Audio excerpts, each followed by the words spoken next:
Hello and welcome back to the Rosberg podcast. Today I am joined by the guitar hero, Lee Doski. Lee is a Brazilian Jiu-Jitsu black belt. He's also a old school UK MMA guy. He has a huge amount of experience from the very early days of UK MMA. He was competing for 10 years from early 2000 onwards. So right during the explosion of UK MMA and also UK Brazilian Jiu-Jitsu. He has a lot of experience, a lot of knowledge, and a lot of cool stories as well. He also brought his guitar with, which was just absolutely awesome. One of my favorite moments on the podcast. Had a lot of fun doing this one, and I hope you guys enjoy listening. Check it out. Cool, man. How you doing? I'm good. I'm brilliant. Yeah. Thank you very much for coming in. Thanks for having me. No, I'm looking forward to it. So, dude, let's just get into it. And I want to start talking about, because I've known your name on the scene for as long as I've been training, but I want to learn, how did you get into all of this? Do you really? How long is this podcast? Because this is a long story. When you've got an old man on the show. That's the beauty of it. It's as long as it needs to be. All right. We can go. I can go pre Andy Jardine, and I can then go post Andy Jardine into the Dave O'Donnell era. Yeah. And we can go wherever you want to go. Let's do it. Let's start at the beginning. All right. At the beginning, pre Andy Jardine. Yeah. Like an awful lot of people that got access to the Hoist Gracie UFC 1 DVDs. That's where it all started. Of course it is, and we all have to. And I know you probably had a million people when you go around this, but that's the cool thing about it. Everyone. It's almost like the Big Bang. I'm just gonna say it. It's the Big Bang. Literally, everyone. You always look back, and it's always UFC 1. And a lot of other people, especially old men like me, have their backgrounds in alternative martial arts. Certainly in a more of a traditional area. What'd you do? And I was into karate. Okay. Yeah. And again, it's all come full circle. I always had a massive respect for striking, always completely and utterly obsessed with trying to punch a bit straighter, a bit of depth perception, getting my footwork a little bit better. I was always more focused, as many people were back in the day, with that's where it was at. Yeah. Until Hoist, the man, who I have actually had a Chinese with years later, I'll tell you about that. That's pretty cool, yeah. But until he came and pointed out that skinny little 12-stoners like me can kick the arse of big, scary guys like you.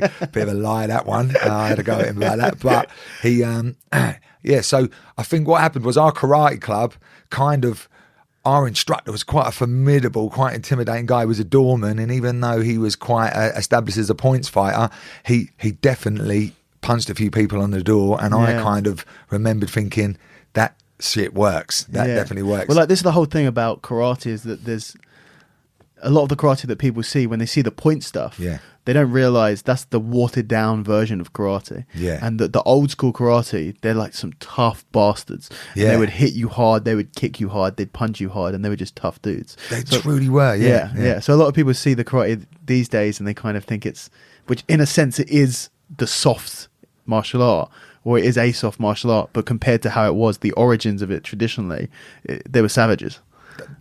Well, this guy was the epitome of that. He was a very big, strong, heavy guy, incredibly confident persona, and I was quite in awe of the guy. And so I attended a lot of his classes, and he, just like an awful lot of the clubs, probably thought it was just an insular thing that actually we need to test this stuff. Yeah. There was an awful lot of these challenge matches going on, and I didn't realise this until I researched it after, but that stuff was going on long before the Gracies took out that kind of whole challenge philosophy. There was a whole load of American dojos punching each other in the mouth with no gloves, went behind closed doors. It makes sense, doesn't it? Yeah. It's like if you really want to know if your shit works, that's what you do.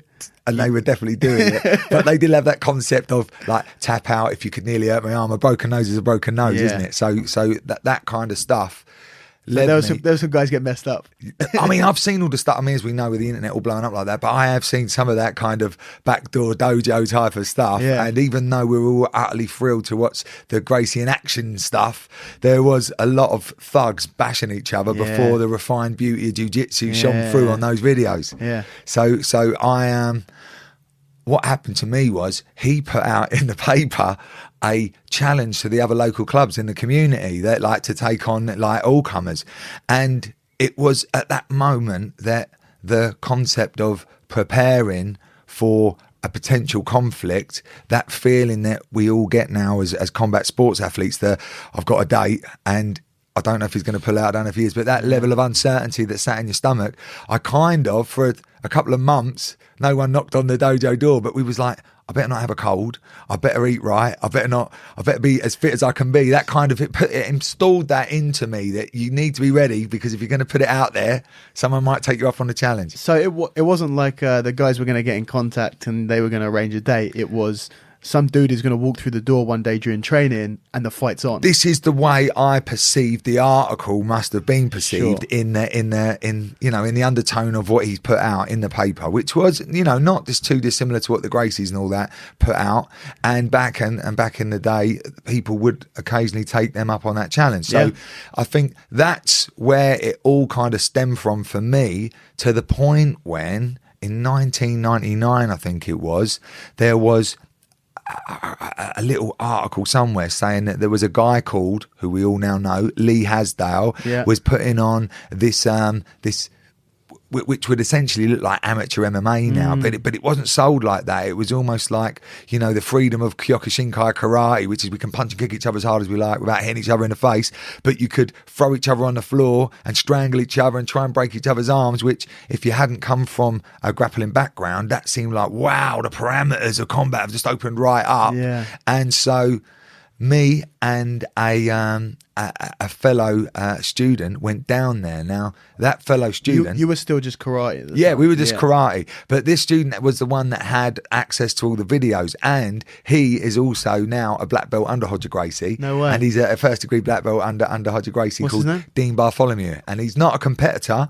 but an immensely intelligent guy. Dean. You know him? Yeah. So there you go. So we started off together in our town. Yeah. So we've got even more of a link. Yeah. Because you got your black belt, Hodger, yeah? Absolutely, yeah. Yeah, so I mean, you can't get a better kind of guy to put a rubber stamp on your jiu-jitsu for sure. Yeah. But so that's basically what happened. We went down to this Lee Hasdale show, and this is where MMA starts to. So what did he call it? Like, what was it?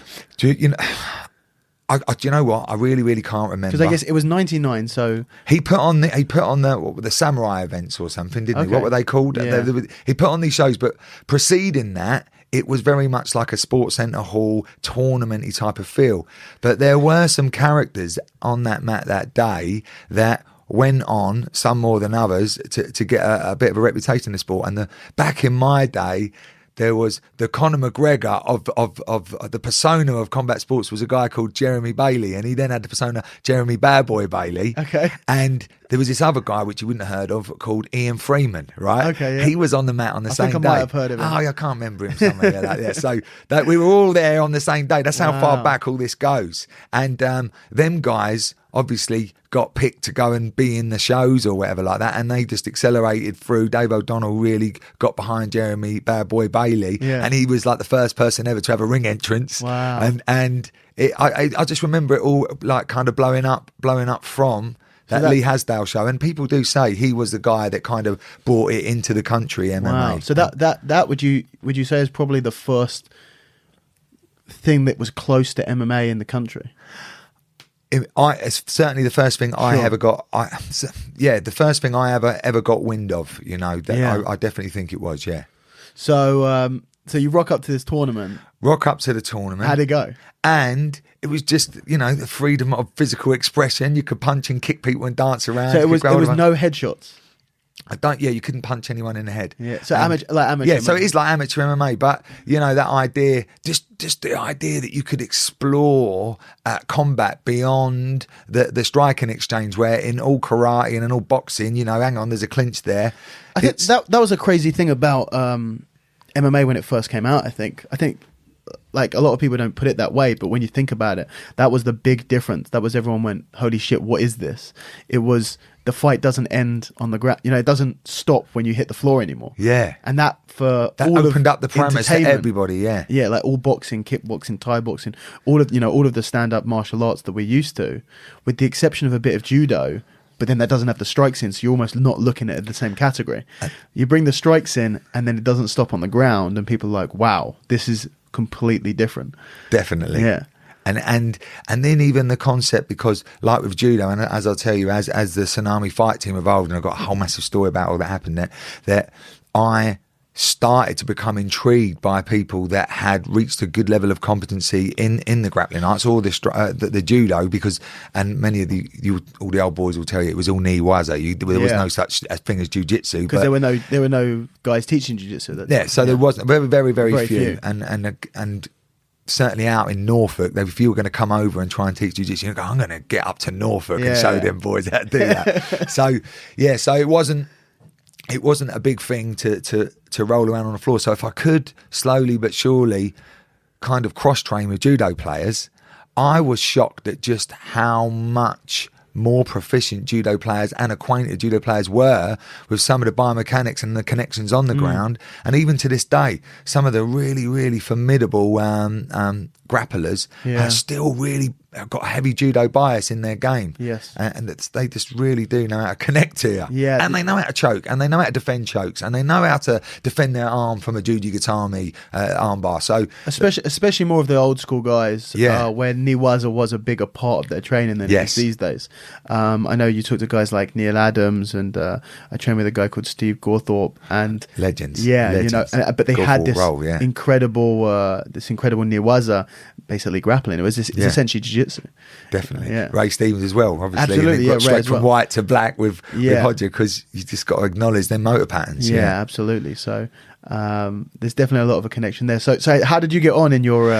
I didn't lose. This is really funny. You're going to tell Dean this, and I still haven't forgiven him for it. There was this bizarre Japanese rule, right, where ultimately, if you are the smaller individual, right, and you've managed to survive against a bigger individual, then that's a moral victory. So if it's a draw, the lighter person won. Now, Dean Bartholomew has never, ever, ever been, apart from that day, lighter than me. Never. And he never will be again. And he went up to about 15 stone on weight shortly after, and I thought, how has that just happened? We had a little roll around, and it was a stalemate, because we both didn't know anything, and he beat me because he was lighter. No way. So I mean, I shoved a kebab into him straight after that, and I don't think it stopped. In fact, I did see him the other day because he lives down in London, and he's actually trimmed right up again. Oh, really? He's getting ready for the next round. He must be. So did that kind of light a bit of a spark under you to try and hunt out some grappling training? Massively, because once I started to realise that concept of dojo challenge matches and being intrigued about whether your skill set was functional, was it working? Was that your first experience in competitive combat? Apart from the challenge, did you partake in any of the challenge matches that I feel like we kind of skipped past that. Your karate instructor put out these challenge matches. Yeah. Did many people come and take him up on it? And so no one. But that's a brilliant thing about putting up a challenge in the middle of a tiny little town in Norfolk. There was like some bloke with a cow, and the bloke carried on driving past with his tractor. It was like, no, we're good farming. It's like you stand at the top of a mountain with no one around. Yeah. Like, anyone who wants some? It must have felt like that. But there was a few clubs. Thank God we didn't get anyone particular. But I had that bug then, that idea of. So you were just ready. You were kind of, you felt like you were a soldier in a war, but there was no one to fight. Well, we did go to the karate tournaments and stuff, and then I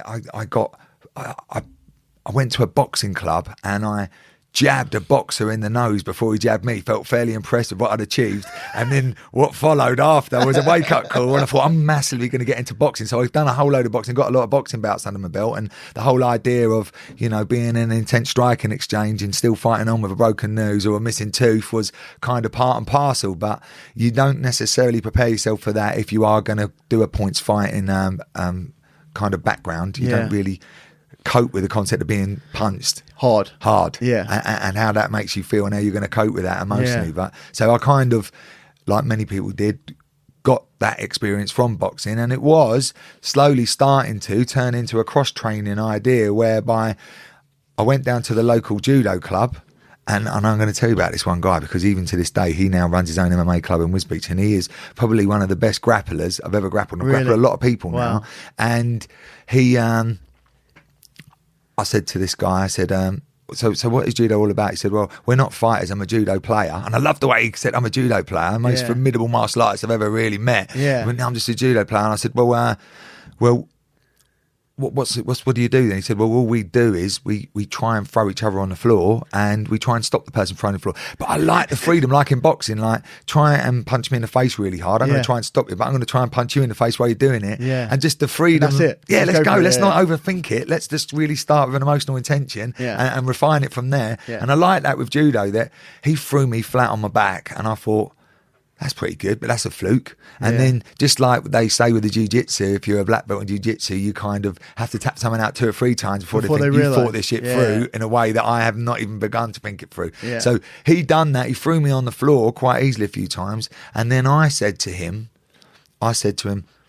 yeah, but to be fair, if you threw me on the floor, I'd get back up, and in my art, I would start jabbing, and I would stick on it. And he went, and I said, he said, so what have you got to do then? I said, well, you got to make me give up when I'm on the floor. And say, you said this to him? Yeah. Okay. I said, because if the person hasn't given up, what does that really mean? You know, if you've thrown them on the floor, I mean, in hindsight, if they throw you through a glass coffee table, it means a lot. I get that. Probably, or off of a multi-story car park, it's massive. But I definitely needed that confirmation of feeling defeated to really respect what the guy could do. And obviously, he then got me in an arm bar, and then he choked me, and I thought, that's what I want. That's exactly. I'll come and train with you, mate. And I was utterly humbled immediately. And this guy's name's called Chris Ellerton. Now, he is a real good judo player. Yeah. And I think he got a token blue belt from somebody once as a jiu-jitsu, but he's never really followed the jiu-jitsu code and the politics of it and been under any instructor. But even to this day, anyone that's rolled with that guy will tell you he is a handful, and a guy that has rightly got a whole load of credibility that you will know of. To put him into the kind of context that the respect he deserves is Jeff Lawson is an amazing judo player and an amazing ground fighter. Yes. And he has got all the respect and all the magnificent stuff he's done with Polaris, and it looked like judo as well, and he's an immense. But that was in Chris's era, and Chris has beaten that guy. Chris never lost to that guy. So it goes to show how good he must be and I know he hasn't got anywhere near the kind of credentials or the kind of the legacy behind him, but he's a top guy. He's a good guy. He's a tough guy to stand on the ground. And now he runs Avedon MMA club. Okay. And he's got fighters off of the grassroots shows. He's got a guy into Bellator and stuff like that. Wow. So he definitely is putting the work in, puts his own local shows on, and gets a local community interested in martial arts. Yeah. So what's his name again? Chris Ellington. And where's he based? And he's based in Wisbech. Okay. So if you're around there and you want to go and see what seriously tough some old judo guy feels like on the ground. He's not now, because this is really the most bizarre thing of all. I was a no-gi fighter. All my MMA fights obviously with no gi, and I've now put that gi on and tried to keep it on, and gradually made that transition into, really, as an old man, I like to put my gi on, and I like to stay warm in the winter with it on, and try and use it as best I can to strangle people. And he doesn't roll with a gi anymore. Really? He hasn't put one on for years, and it was like, I run a relatively successful in a community Brazilian Jiu-Jitsu club where, even though I do the MMA, I get much more people coming to BJJ than I do to the MMA, and he doesn't even run gi classes, and he has packed MMA classes every night up the other end of the county. Strange, isn't it? Yeah, we just swap clothes. Well, I think maybe if you do it for a certain amount of time, I feel like I could do with a change, and I'm going to put a gi on. I'm going to do this from now on. That's exactly must have been, yeah.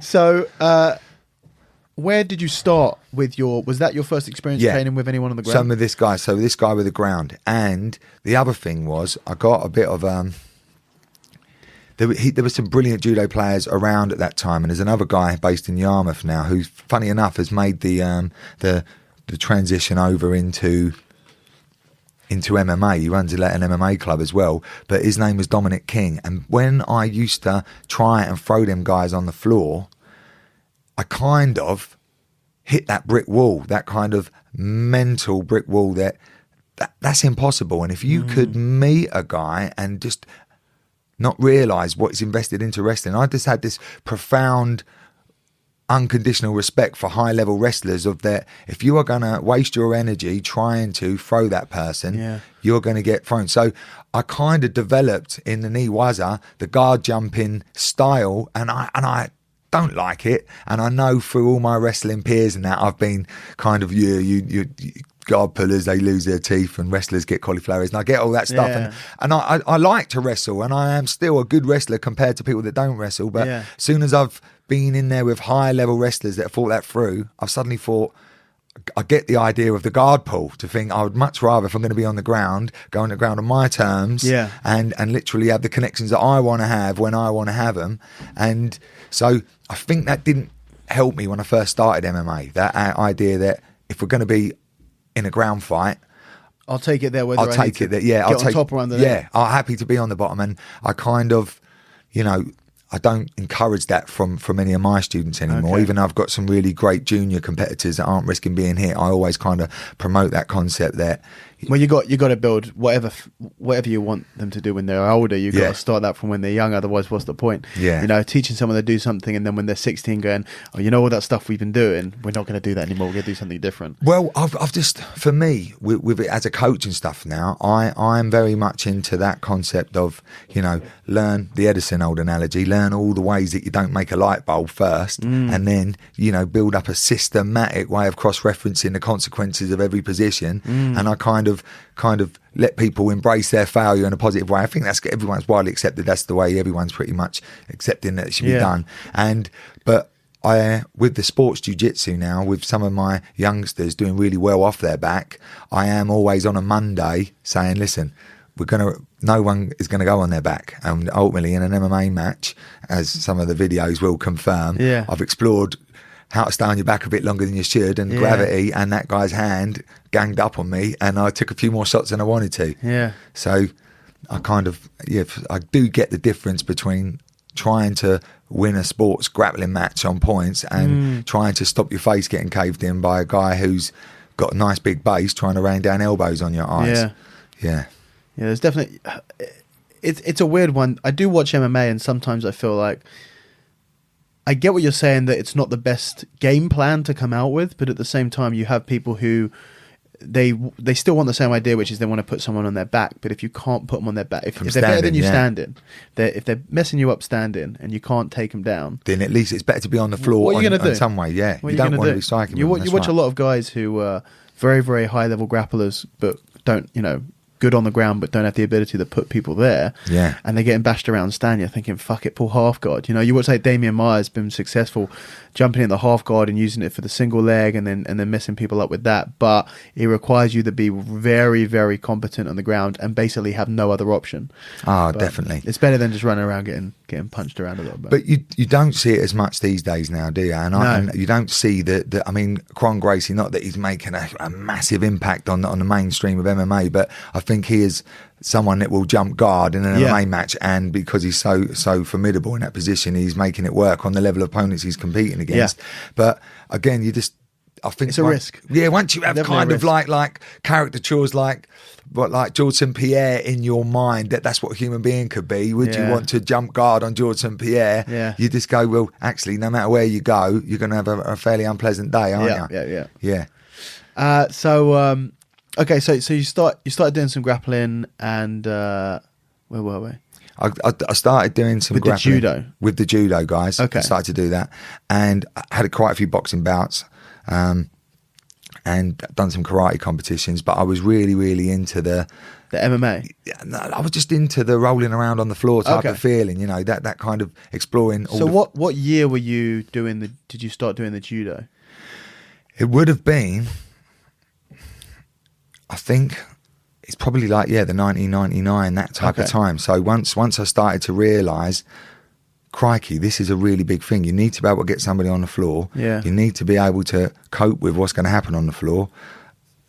I think the whole generation of people around about that time kind of locked onto that concept, didn't they? Yeah. And then did you find any jiu-jitsu, Brazilian jiu-jitsu? Not for a little while, but what I started to find was some like-minded people that wanted to move beyond the parameters of what they were doing. And there was three judo guys, this Chris Ellington guy, some guy called Robbie Olivier, who went on to be Robbie the Flame Olivier, who was a European champion, cage rage champion, and he's very, very well decorated featherweight champion of his era. Yeah. A guy called Mark Day, who probably isn't as decorated, he didn't have anywhere near as much fights, but he's just a monster. And even to this day, you know, in the UK MMAF or whatever, he's still an important figure in that, and he still lays on all the up and coming young fighters. He's like a brick wall. You just run into him. Brilliant balance, brilliant groundwork. So I started off with those two and a guy, and I don't know if you know, this is getting proper old school now. There was a guy called Dave McLaughlin and a guy called Pierre Guillet. Right now, Pierre Guillet's moved back to America, but he was, back in the day, a very well-respected MMA fighter. So we kind of all met on the first couple of shows. And that Lee put on? No, Lee didn't put these on. This is now Andy Jardine. Okay, these are the first cage rage shows. Yeah. So, in fact, I'm already going all over the place. That's all right. This is what happened. I found that there was a club called... It's a long time ago. It doesn't matter what it's called. There was a club 20 miles out of town, and I went in, and it was there. They were happy to have a little punch up and roll around on the floor. And I thought, I want to get involved in that. Done it with the guy, and he took me to his head poncho in Northampton. So I was traveling up to Northampton, and that was my first. This is it. That was my first experience of MMA. Yeah. Right. Through him, I got a match on an Andy Jardine show called Millennium Brawl 5. Okay. This is, again, some of the people go, Millennium Brawl, that's like pre-Extreme Brawl. That is like really, really old. Yeah. Okay. 2001, against a guy called Gaz Roriston. Okay. Now, Gaz Roriston was a really, really tough guy, and I'm thinking... probably go in against a bloke who's done a bit of kickboxing and hasn't got any real idea. But he was one of the first generation of well-rounded MMA fighters. He would have a striking exchange. He could wrestle. He could grapple. He'd done all that stuff. And I had a bout against him. And I'll never forget this, because the guy who reffed it is a guy called Phil Norman. And Phil Norman is a massively respected martial artist. His brother, Andy Norman, runs like a multi-million-pound defence lab franchise. They're like, they really got all their shit down with internet marketing and stuff. And so he was the referee. He ended up fighting on cage rage himself. He beat a really good guy called Hassan Maradi. And that guy was a tough wrestler. And with his striking, he beat him. But that's just going on a tangent. I lost to a guy called Gaz Roriston because of a cut. And I'm going to just say it was only a cut, but it probably wasn't. I think it was the fact that he fought every other thing through on me as well. Yeah. And it was my baptism into what MMA, with a blunt trauma of punching with an elbow in and kicking and kneeing with no pads in delicate facial areas. You kind of go, wow, that is intense. And I fell in love with it. And I asked him for a rematch, and he intelligently said no, which I should have always have said to absolutely everyone that's ever asked me for a rematch in my MMA career, because that's stupid to rematch people. And I met Robbie, Olivier and all that on the show. That's how I met them all. So they were all on the show as well. So let's elaborate on that. It's silly to rematch people. Go on. That is stupid, because you've got nothing to lose and nothing to win and everything to lose. Assuming that you beat him the first time. Yeah, if you beat him the first time. And it is... if you lose to him first time, might as well ask for a rematch, right? Yeah. No, I that's what I went through. I went through that phase for my first 10 fights. Every single person that I lost to was like, can I have a rematch? Can I have a rematch? Can I have a rematch? And then kind of got over it after my first 10 fights. Like, the moment's gone. It was in the moment. Don't worry about it too much. We were talking about that earlier, about that mentality when... your first stubborn guy comes to grapple, and you tap him out and he goes, let's go again. Yeah. Like those first Gracie matches where they come in and Hoist Gracie would take his back, slap him around, choke him, and he'd get up and he goes, oh, it was a fluke, go again. It's that same sort of mentality. That was a fluke, let's do it again. It is, but only the flukes are light and well, it is. You go, that's a fluke. I've got a broken jaw, a snapped arm and a closed eye. Yeah. Can we go again? But not next week. I need a few months. That's before we do it. So, I remember having my first MMA experience against a guy called Gaz Roriston, and he split my eye, and it was like, wow, this is a hell of an experience. Can we do that again? You enjoyed it? I loved it, and he quite rightly said no, which I think I would have definitely said to him if he would have cut my eye. Yeah. If I'd have cut his eye, I'd have said no. I definitely don't want to do that again with you. And I ended up taking on some quite tough opponents after that had defeated him. So I picked the guy after. I said, can you get me someone that defeated him?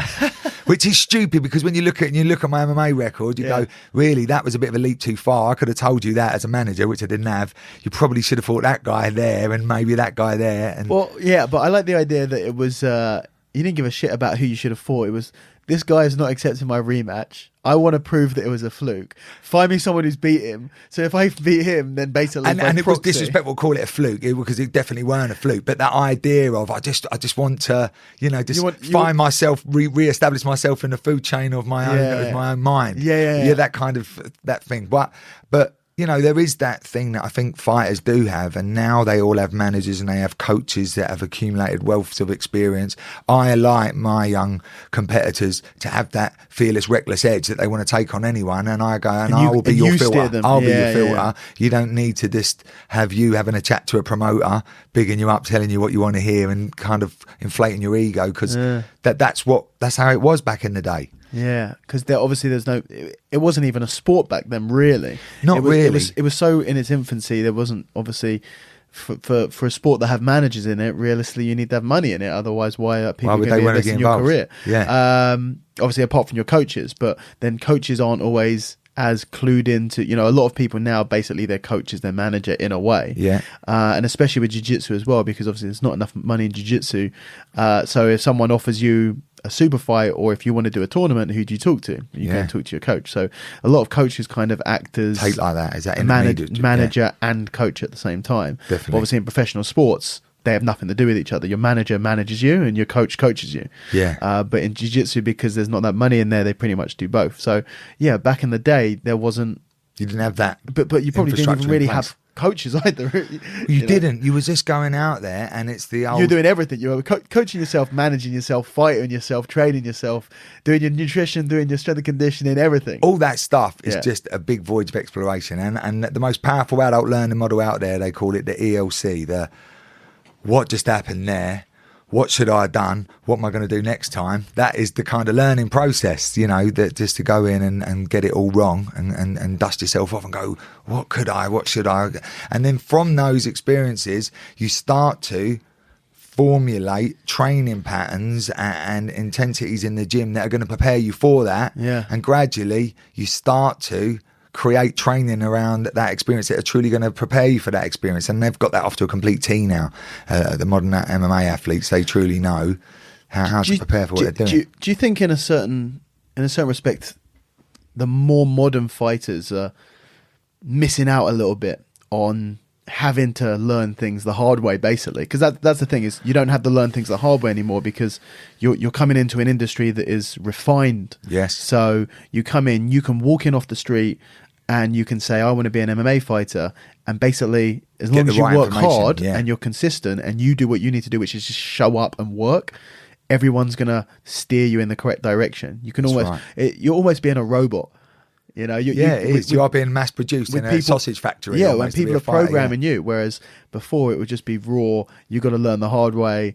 You got to make mistakes, and you got to learn from them. But when we just talk about, you know, the evolution of human beings, you don't necessarily want to be learning the lessons that people did with penicillin, or however before penicillin. Of I want to show you what it feels like to have an operation without anaesthetic, because that's how we done it in our day. I totally get that. You know, as these things evolve, the older generation always have it slightly harder, or not. It's not. It's different. It's different. I understand what you're saying. The older generation are less refined in what they're trying to achieve. Yeah, you don't want to paint out like you know these kids these days. Yeah, they get it easy. Arm bars are a lot more in our day. We tapped out a lot later than you. Like, I mean, it's ludicrous. Yeah, I get that. But yeah, I guess it's you can never. You don't really know, do you? It's pros and cons of both, but in a sense, whenever you have a new industry created, the pioneers, the first generation of people are always going to have to make the mistakes that then they're going to tell the next generation not to make. Yeah, and eventually that gets more and more refined with every generation that come afterwards. That's totally right. That is it. Yeah. So you got the bug for fighting. I got the bug for fighting. You've had a lot of fights. I have had lots of fights. And you fought a lot of. You know, I did have your record up, and I was watching a few of your matches yesterday. You fought, you know, a bit of a who's who of. Some of the guys went on and really established themselves as, you know, made a career out of it. Some big names. Yeah, and a lot of the guys, as you know, there's good few of them that hit it onto the big show once that UFC became available. Just to the generation, just slightly outside of mine and Robbie's age group. Yeah, that was a platform and a goal. Our goal was, what is the most what's the platform for you? Wembley Arena, cage rage. You go, that's the goal. I don't mind how many times or what I've got to be. I want to get on that show because that seemed to be where the focal point of MMA was at our time. Yeah, I guess that's the thing that a lot of people don't realise. They kind of think that you had the same sort of mindset as a modern day MMA fight would have. Yeah. But I guess there isn't the industry isn't the same. You don't have that option. It's not that you're going to make loads of money from fighting in the UFC or you're going to have a big gym and you coach people of that. You're just like, what was going through your head when you were doing all of these MMA fights? But it was just, fuck it, I just want to have a scrap. I just think there was just something quite therapeutic about the search of the confirmation, the honesty of it all, just to really go and just. The only way I can vaguely describe it is when you get all of these people that have done their military service, and then you get a guy that spent his whole life highly trained at paintball, and he's simulating all the possible things that can happen, and it's just not the same as an old sergeant major who comes back from 2 tours of Afghanistan, who's seen the blood, sweat and tears of war, and they just have a slightly different look in their eye to the guy that technically knows what you should do but hasn't truly felt it. So for me, I wanted to go and feel that. I wanted to feel the things that people are telling me would work and wouldn't work. I wanted my own confirmations, and I go, they are just like exams. That's all they ever were. And you fail one and you go home and do some more revision, try and pass it next time. And just a series of exams, some of which I didn't pass. But you try and do the same one again afterwards. Yeah, Sally, I can't do GCSE. Put me in for an A level. I'm not much of a GCSE ain't my thing. I'm more of an A level kind of exam guy. Yeah, so I had a bit of that going on. Man, yeah, it's fun. Like, did you? Because always when I talk, I've spoken to quite a few MMA guys, old school MMA guys, been lucky enough to have on the podcast. Yeah. And you have some of the guys with sort of no history of competition, fighting in any sense before they got into competition, and others that were, they had this raw fighting energy, and then they found MMA and they were like, okay, now I can do it legally, and I can do it and get maybe paid a little bit for it or make a name for myself. How was that for you? Did you find that you had that fight inside of you before you found martial arts, or was it something that you found the martial arts and then the fight came after that? I think, I probably need to put me under hypnotism and give me some real kind of child therapy and go, what compels somebody to want to climb in a cage time and time again? I think a lot of people who don't do that, they wonder that. They're confused by it. And even for, I get it. I know a lot of people, and I say the BJJ and I don't do MMA. I've not done MMA. I've done a few amateur matches, but I wouldn't even count it as MMA. You're not getting punched in the head. So I haven't done any MMA, but BJJ community and the MMA community are overlapping. Yeah, massively so. They're connected, so you understand a little bit. But you go and talk to someone on the street, and you say this guy's had 30 plus cage fights, to make it sound all of the exaggeration. Yeah, all that thing of you are trapped inside a cage against your will. 2 men enter, 1 man leaves, followed by the other man. Because you can't call it a giant baby crest for health and safety purposes. It doesn't have the same for sailing. 2 men step inside of the safest arena that we could create under health and safety legislation. They follow the unified MMA rules set by the Nevada State Athletic Commission. That doesn't sound the same. Checked over by medical professionals. You put it like that. Doesn't have the same ring. Does it? Instead of the just bleed guy, it's the just stay safe guy. Yeah, it's so funny. That's exactly it. But a lot of people will wonder why. What does compel a person to fight again and again and again, and for something where the best that you're hoping for at the time is just to have a fight in a bigger show. Really, it's not really to be a millionaire or to provide for your family and all these massive goal sets people have.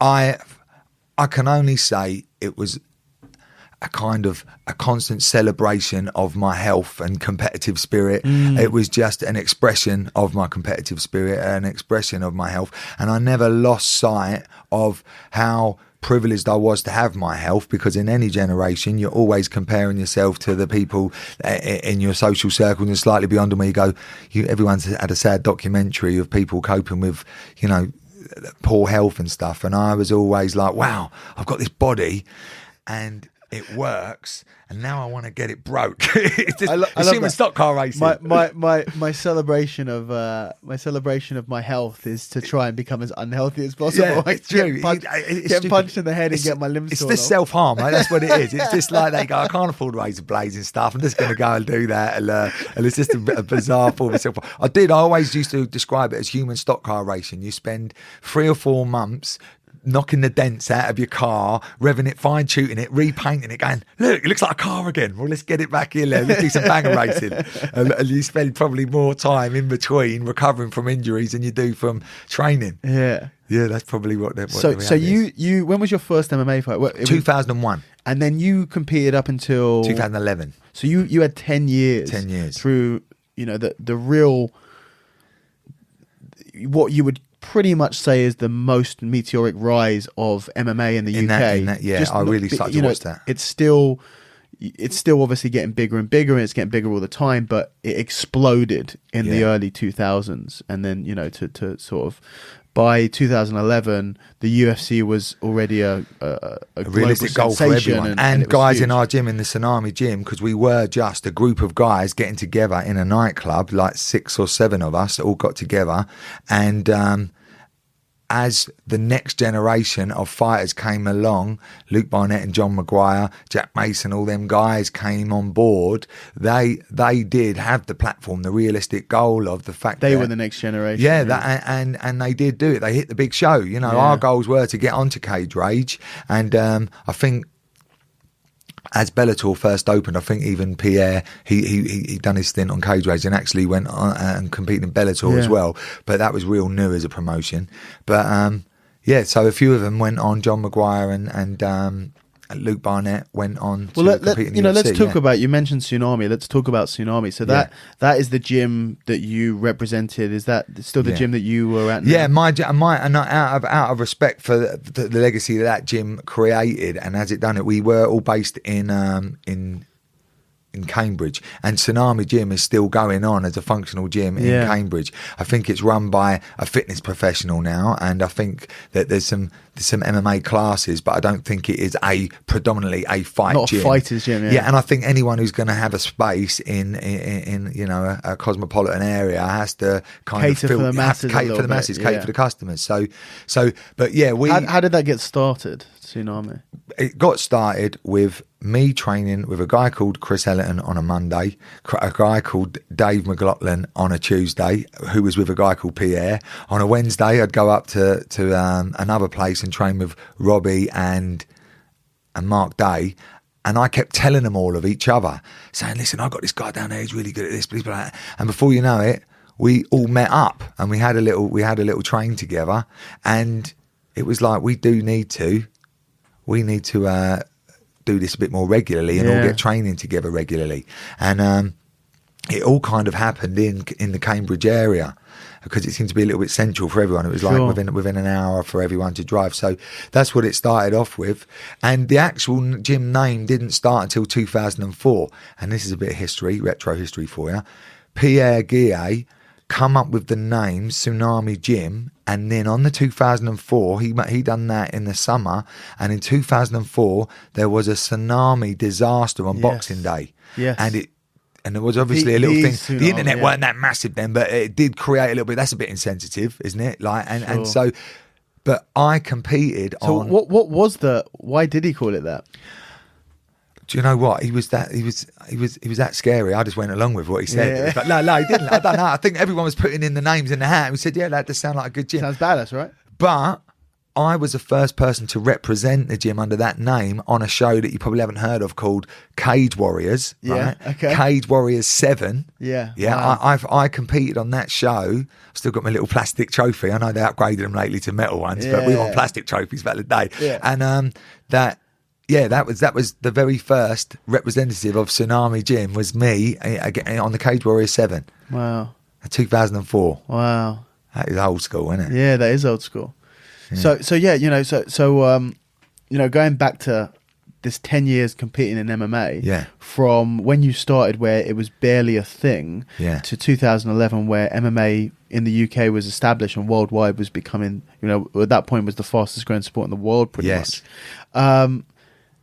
What have been the biggest changes that you've noticed in everything from the training to the competition to the branding, everything between those, in that 10 years? I tell you what, I have still been very connected to the grassroots of MMA, supporting all the local shows, going down and being ringside and involved in all the shows, and at the same time watching the second generation of fighters bringing themselves up to actually they're getting paydays now that's having an effect on their livelihood. And just like all MMA nerds, utilising my fight past UFC. Yeah. I'm a UFC nerd. I'm going to sit and I'm going to watch it. And I am always reflecting on how it's evolving. And when Matt Hughes was laying on people, that was living proof that Jiu-Jitsu's moved on now. Wrestlers are definitely. And then the Anderson Silva era. Oh, yeah, I always kind of knew karate. Still had a little bit. And so I'll go through the heaps and bumps. And it does, like with everyone, it helps you reflect on what you think is relevant, what is working, what is neutralising. But through all of that, I love jiu-jitsu, and I didn't have somebody in my local community that I could give my time and loyalty to, and initially to actually learn what I wanted to learn. So in 2004, this is how when in 2004 I went down to Milton Keynes to train with a guy called Danny Batten. All right. Okay. Now, Danny Batten is an MMA legend. You need to get him on the podcast. I did a seminar with Danny Batten's BST. Yeah. So I did it last year. I chatted to him. I've been trying to get him down for a long time. So yeah, well, he will. He'll He'll get him do on it very soon. Yeah. And again, it would be an over 18 podcast. Is it, I'll tell you. But the bottom line was, I went down to train with him, and he had a local guy in the community who's now well and truly established, running an empire called Z Marcelo. Yep. And he runs Icon Jiu-Jitsu. Yes. And the guy was, and still is, brilliant, a legit black belt from Brazil, literally understood what it was. And so that was so far out of my demographic for traveling Milton Keynes, that was like, it was like coming here. It was easily like, 2 hours. Yeah. So I'd pop down and it would be very intermittent. There would be no way that I could go and do it. But just the information was, massive, because me and both Robbie and myself were going to go down and go, wow, this is what we actually think we were doing, but this is a guy that actually understands it and knows it. So my first contact with a legitimate Brazilian Jiu-Jitsu black belt would have been Zay. And that was down in Milton Keynes, which was slightly beyond my demographic. So what happened was, on the odd occasion where I'd go down, I walked in by accident on a grading. And he must have had some guys that he intended to give a blue belt to, and with the sparring, that they obviously didn't shine in their spar against me. Yeah. So it was quite a bizarre, surreal thing to say that, there you go, I don't really know you too well, but he gave me my blue belt. And it was like, man, I was massively flattered. Wow. But again, like everyone says this, but it really didn't, no one had the goal sets of belts. I wanted to go and have a fight next month, and I wanted to know what to do if I was on the floor. There was a completely different set of goals. It didn't want to be a belt. Belt meant nothing. But it does, but at the time it yeah, did, with someone now, I am a jiu-jitsu instructor, and I know what an amazing thing it is to give somebody a blue belt, and what a massive acknowledgement to their commitment. 2 years of training like your arse off, it is, well deserved, and that was your goal set. So much so that some people don't come back because that is their mountain that they climb, as we talk about with this. So I'm not going to undermine a guy who give me a belt about that belt. I didn't really mean nothing to me. It was never a goal to be a jiu-jitsu blue belt. It was a goal to try and acquire some of this guy's skills. And I was blown away by Danny Batten, who had already started to understand jiu-jitsu a little bit before everyone else. He was a blue belt long before we was, and he was lighter than me. And he was that confirmation I needed, that there is a smaller, lighter guy that can outthink you and anticipate your intentions before you are doing what you thought you knew you was going to do. That's the proof. That's what I love. That's the narrative that jiu-jitsu tries to sell you, is that the smaller guy can beat the bigger guy with skill. But you're always a little bit, is that the case? Is that true? I don't feel like it's true. And we always know, and it's definitely caught up with in BJJ now, in boxing, a good big un will beat a good little un. Yeah. But a good little un can easily beat an intermediate big un. And so by the time someone's got a set of arms like you and you learn your jiu-jitsu as a small guy. Yes. You did. And I've known a few guys that have done this, that have actually learned how to, assess momentum without strength behind them. And once they've got strength, they're that much more sensitive and they can switch the strength on when they need to. But you don't appreciate it. If you got me in a guillotine, which is very, very probable that it would happen, I would go, it was because you bloody lift up anvils for a living. But you would be like, not really, man. I could get people in guillotines when I didn't have arms like this. Yeah. But people kind of don't even acknowledge and respect when a bigger guy achieves what they set out to do on them. It's true. And, it's one of the... I'm doing this guillootine, shameless plug for it. But... I'm getting a discount, because I've come down because I'm cold like that, but I'm doing this guillotine tour at the moment. And one of, the main thing that I want to show, kind of the first thing that I say at the beginning of the seminar is I want to break this misconception that the guillotine is this strong guy technique. Now, I'm a terrible advocate for that because I do a lot of strength training. They go, well, why, if you were 50 kilos, 55 kilos, and you were guillotining with these people, then I believe you, but you're a big, strong guy. So who are you to say that a smaller guy could do this? But then once you go into the detail and people realize, oh shit, these guys thought this stuff through. He's really thought, he's thought this through, and there's a lot that goes into it. There's a lot of details. I do this. I basically teach 3 techniques in 3 hours of doing the seminar. That's it. I spend 2 hours teaching how to do one guillotine. So imagine how many details that goes into for sure, when you're spending 2 hours to teach one variation of a guillotine. Is that because you've choked people unconscious in the first 20 minutes and it takes them a long time to probably, something like that. The first hour they'll fall asleep, they wake up, they give me my money. It's been a 3-hour seminar. I like what you're doing there. I put them all out and watch the clock. But it's true, and I do think my jiu-jitsu would be very different had I started it at 95 kilos than starting it at 55 kilos and having a base in jiu-jitsu and learning my jiu-jitsu as I put the weight on. So I definitely think there's something to that, but it means, I have this battle all the time where I have to, am I using strength right now or am I using technique? And I've got to tell myself off sometimes. Nice. And it's if you are big to begin with, so you don't have that mindfulness about it, or if you get big and then just play off of that, where you can lose all of the technique because you're just able to do things that you wouldn't be able to do if you weren't big. You've got to be.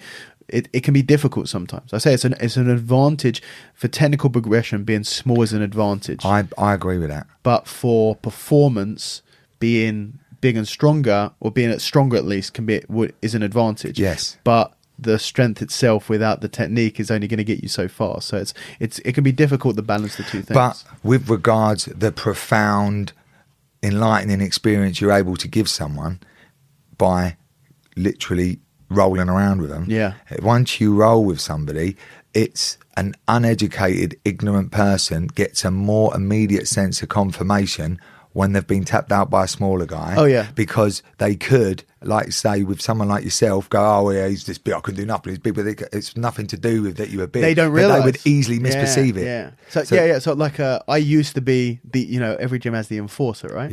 Yeah, every gym has that. You've got the guy. The guy walks in, there's a bit of a cocky guy here. He thinks he's hot shit. You feed your Rottweiler term. Yeah, exactly. So you've got that guy. When I say that every instructor who's listening, most people at the gym will know who their enforcer is. They're thinking of one person straight away. He's the guy I'm going to send to take care of business. I used to be that guy because I was 70 kilos, 75 kilos. I could put a whooping on most people. Anyone who hadn't trained before. Now I can't do that.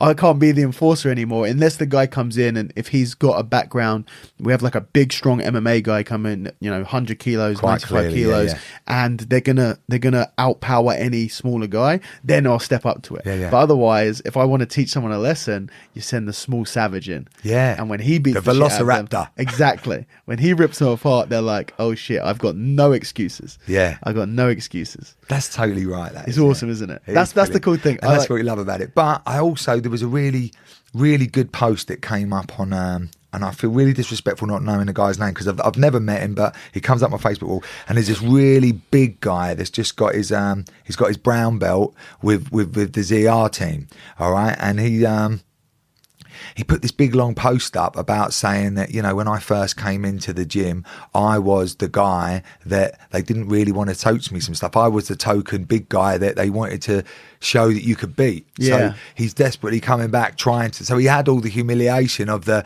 got twisted up, see your big muscles kind of speech, which can make some of the bigger guys feel quite despondent, so they never reach it. I mean, by the time you get up to that brown belt level, you've got to be more than squeezing people's heads. There's got to be an awful lot going on. So it was almost like one of those. The way he put it almost put a tear in my eye. Like, it's a good point, because actually, when and I've never thought about that before, but if you've got a little guy comes in and a big guy comes in, naturally you want that little guy to be able to beat the big guy. And you don't care about teaching or as much. Teaching them how to stop it and how to do it. Naturally, because of that, the general ethos of jiu-jitsu of the little guy beating the big guy. When the big guy comes in, you go, well, actually, you're the if you aren't conscious about it, and if you just instinctively, because of that mentality of jiu-jitsu, you go, now you're the big guy that the little guys are going to beat up. Yeah. Well, actually, that's not really fair. If the big guy's willing to, and I think the problem is if that big guy isn't willing to try and learn. But if the big guy's willing to try and learn, you can make a very, very dangerous guy there. Get that big guy and you make him technical in a good way. I just had this left brain thought that actually, when we talk about everyone having to go through this accepting and embracing their failure, that a small person comes into a gym feeling incredibly outpowered, and that narrative, the jiu-jitsu narrative that, I was small, I was outpowered, and I done it, and I had to learn how to cope with these big guys on me, that in actual fact, it's almost being biggest, if there is such you are using prejudice against that guy because he's big, sort of thing. And I never felt sorry for big guy before, especially with my instructor being Wilson Jr., who he's one of the few guys in the scene that makes you look small. And you go, I never actually thought that a big guy would have to go through this vulnerable, helpless feeling in his development in jiu-jitsu, but they do. It's true. A big guy isn't just for Christmas, all right? You got to love him. That's it. You know what? Well, if you listen to this, next time you go into class, go up to the big guy just in hug class. him. Give him a hug. Tell him that he's doing good. Tell him you guys think it's easy being the big guy, but everyone wants to beat you up to prove a point. I think if you would have crushed my head, eventually my arteries would have compressed after my skull compressed. You were doing the right thing. Don't undermine them anymore. Just the mountain in Game of Thrones, just squeezing the head. I love that. That That's really great, was funny. it? That scene. That's really good. Yeah. So okay, you mentioned that you're under Wilson Jr. You're a black belt in BJJ under the Carlson Gracie team. Carlson Gracie Jr. So team, how did you go from, you got your blue belt from Zay? Yes. Just kind of, Well, by the sound of it, you went to a grade him, you beat up some of the guys that he was going to grade, and he thought, fuck it, I'm going to punish them by giving you a blue belt instead. Well, I think that when you have it in your mind that you're going to give someone a belt and someone else quite clearly shows they're of that level or maybe a slightly higher level, you either reevaluate that person isn't the level they thought, or you have to maybe bring the other guy up. So again, I have no idea of even to this day the psychology of even myself giving belts, let alone everyone else. It is, as we know, one of the last bastions of not needing to explain your syllabus in your own subjective mind. It is, jiu-jitsu is like that. But what I'd done was, and again, you went and done a seminar with a guy last week. What I done was I Googled Zay Marcello clubs, and one of the most bizarre things came up on my search engine, that he had a club 10 miles down the road from me. Wow. And I'm like, that's impossible. Yeah. That's impossible for me What year was this? This was about 2005, 2006. I'm thinking, that's just totally impossible because I can't get down to Milton Keynes all the time. Is there anywhere any closer? And there was a guy, and he had an eccentric name, and he's an even more eccentric personality called Windy Miller, who was a white belt, who was running a Zé Marcelo Brazilian Jiu-Jitsu club and was advertising it. And I thought, this is really weird. Yeah. There is a white belt 10 miles down the road running a Brazilian Jiu-Jitsu club under an instructor of which I am a blue belt. So I obviously went down and I met him, and again with the first expressions of him, the guy, he could easily sell you a conservatory. I think I must have bought a conservatory off of him, a t-shirt, and all the like. He's just a really charismatic guy, and I just took the guy into my life. We just started training together. He had the same kind of childish enthusiasm for BJJ that I did. He didn't put himself forward like he was in any way proficient in it. Only the fact that he was a proficient black belt in karate, and he was proficient in putting in place the infrastructure of a club.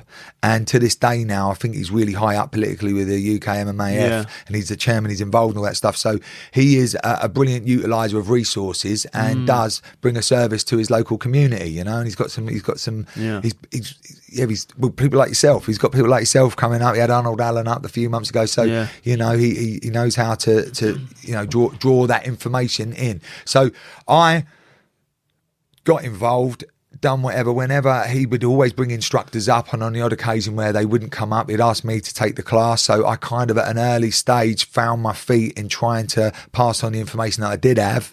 And gradually, slowly but surely, he kind of brought these instructors up to Bury St Edmunds, which I was very, very grateful. Until this day, I'm very grateful for that, because a lot of these guys were very, very difficult to manage. Some of the early Brazilian Jiu-Jitsu instructors were phenomenal practitioners, but weren't very good businessmen, and obviously had the self-discipline of a surfer, and some of them wouldn't necessarily get up on time, and they were very, very difficult to create a formal agreement that they would maybe come to start with. I think it's still there to a certain degree these days, but people don't realize how bad it was. It really was bad. That you would turn up and hope that there maybe a guy would come, and then when they did, it was an incredible amount of money considering what the market value of a class was.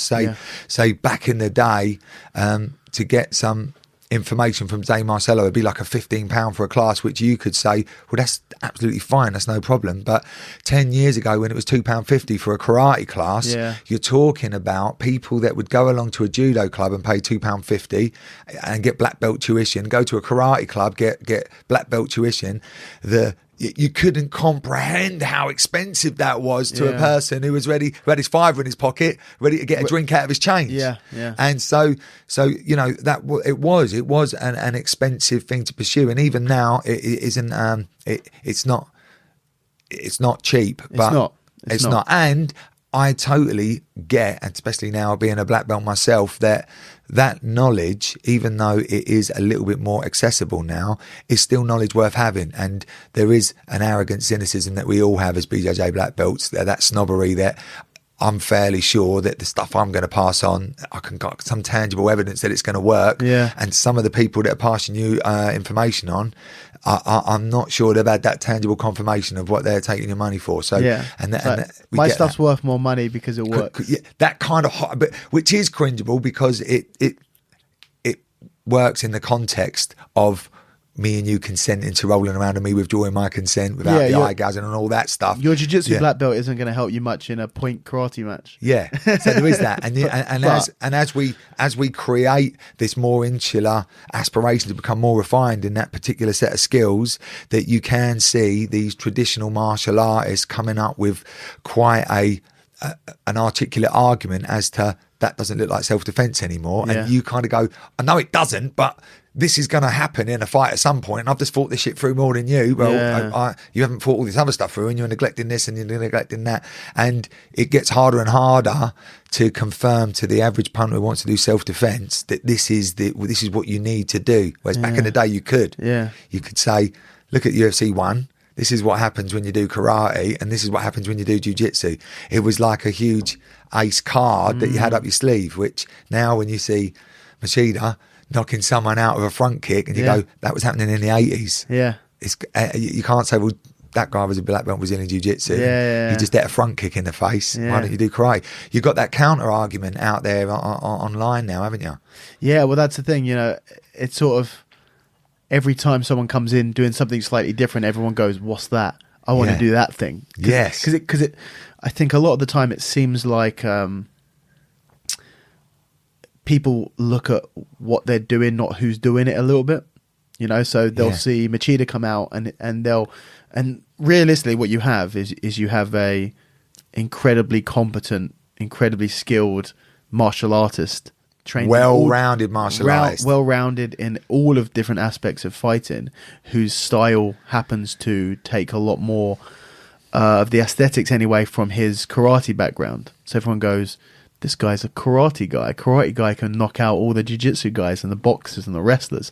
Karate must be the next big thing. And then you realize, oh no. And then Khabib Nurmagomedov comes in and he starts wrestling everyone. Okay, wrestling's the big thing. It does. And then a Damian Maya comes in, you know. So really what you're going is you have loads of well-rounded people who are doing one thing.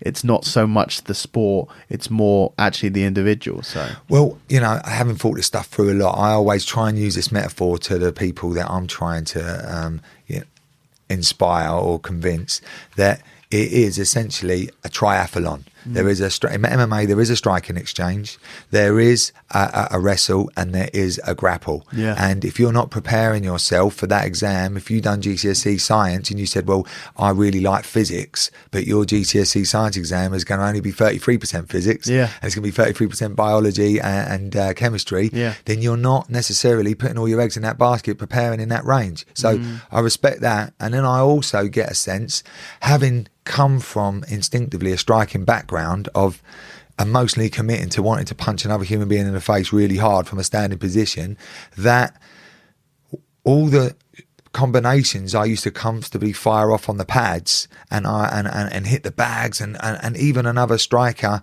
from a standing background, once you fear the takedown, you aren't throwing as many shots anymore. And I always say that striking is like walking across a tightrope, wrestling is your safety net, and grappling is your crash pad. Now, I am going to dance and hop up and down, throwing all the stuff I want on that tightrope because I've got no fear of falling off, because my sprawl's going to save me. And if that doesn't save me, my jiu-jitsu is going to save me. So what we're seeing now in MMA is people emotionally committing to more elaborate techniques that they'll be too scared to try because they don't have their safety net and they don't have their crash mat. So the consequences are too great. You are going to drown when you go into the pool. Yeah. But with armbands on, of course I'm going to dance around. That kind of metaphor, you know. And I think we're seeing it's a great metaphor. And I think that, you know, one of the greatest examples of that at the moment is Khabib, because he doesn't have great striking, but he's not really losing the striking exchanges to really good strikers. The reason he's not losing the striking exchanges, they're so scared to hit him in case he closes the distance and takes him down. So he's like bum rushing these guys who are really competent strikers and outstriking them in very often because they're not willing to do anything because they're so scared of what's going to happen if he manages to get a hold of them. He is. And again, I think when we look at some of the early, I mean, I know John Fitch isn't in the UFC anymore, but he was great, and he's just gone out and he's just spoiled Paul Daly, who is one of the most deadly strikers I've ever known. Yeah, and you've competed against? Well, I didn't compete against him. I got in the ring with him, and I just confirmed what everyone else said, that in fact his left hook was sent from hell. Yeah, oh, so really? He's got like your anvil that you pick up. He has that just in his hand. But what I'm saying is that style of closing down range, attaching yourself to somebody even from a standing position, and then filling the space with shots. Randy Couture was an early pioneer of that type of stuff. He wasn't going to dance around you and pick you off with a jab, but just to connect to you and just the fear of someone coming forward and not being able to disconnect from them. We kind of, a load of fighters almost appeared to have solved that. And now the next wave, like with Khabib, coming back now and saying it hasn't moved on. Fitz can still do it to one of the most deadly strikers on the planet. The Khabib can do it to absolutely everybody. And unless you want to step back and create space and play with depth perception, it takes two people to want to do that. Yeah. So, like, you know, just getting off a tangent just because we're talking about it, what's your thoughts on Khabib? Because you said you're a UFC fan, Khabib versus Conor. What one is that going to happen? Because they've announced the UFC card in Moscow in September. So there's rumor that he'll be headlining, that Khabib versus Conor for the belt will be headlining the Moscow card. That whole Conor phenomenon, that thing where you hear it when you read all these quantum physicists and when you read up on all the articles of quantum physics and creating your own reality and all that, and then you kind of hear it in all the undertones of his speech where if Khabib could meet Conor in a bar and they had an exchange of words, that under that emotional setting that Khabib would probably just grab hold of him and drag him off the bar stool and munch on him like Walking Dead. Yeah. But by the time they've sat in a press conference and Conor's just played that psychological warfare on him. You think that's what it is? I just think that it is an amazing thing that a lot of people can experience, that when you don't get it too much in BJJ, but the stare down and the press conference and all these bits and bobs in an MMA match, your mind flutters from the moment that you have committed to fight that guy to the moment that you got to weigh in front of him and you got to do the stare offs, and there is psychological warfare, and I think he's doing more than the average individual can truly comprehend. I think he just does something, puts himself in the right headspace in a way that no one else has really cottoned onto it yet. Like they say the lights are Nate Diaz, you go there, you couldn't, there was no lights flickering on behind his eyes. So exactly what I said. Yeah. So if you, I think you might have been, you even said that. You can't play mind games with a man with no mind. Yeah. That was the defense. And you just think that he has just got that cold-blooded 2,000-yard stare that it's only my hands that are going to kill you. Everything else doesn't. He's got that, ain't he? So everyone else, I think he can draw them into an emotional roller coaster. Yeah. It does. It does. Either he's incredible. Obviously he is incredibly skillful, but it does seem to be something behind that. The way that he turned Aldo from one of the greatest pound for pound in the world into finishing him immediately. If you studied and scrutinized great strikers, and you can do it in points fighting, actually, right? One of the greatest point fighters was a guy called Wayne Otto, a karate point fighter, and all he would say, like when you go to a judo guy, we're going to spar, what are you saying is going to happen here? I'm going to try and throw you on the floor, you're going to throw me on the floor. This guy called Wayne Otto, 7-time world champion or whatever, he will only hit you before you hit him. And I'm not saying that if he hit Mike Tyson first, that it would have any impact on him. But if he had a knife in his hand, he'd be the best knife fighter in the world because he's going to touch you before you touch him. That's what he dedicated his life to. And what those Wuko fighters of that era had was such a refined sense of depth perception and such a refined sense of calibrating the precursors of any type of attack.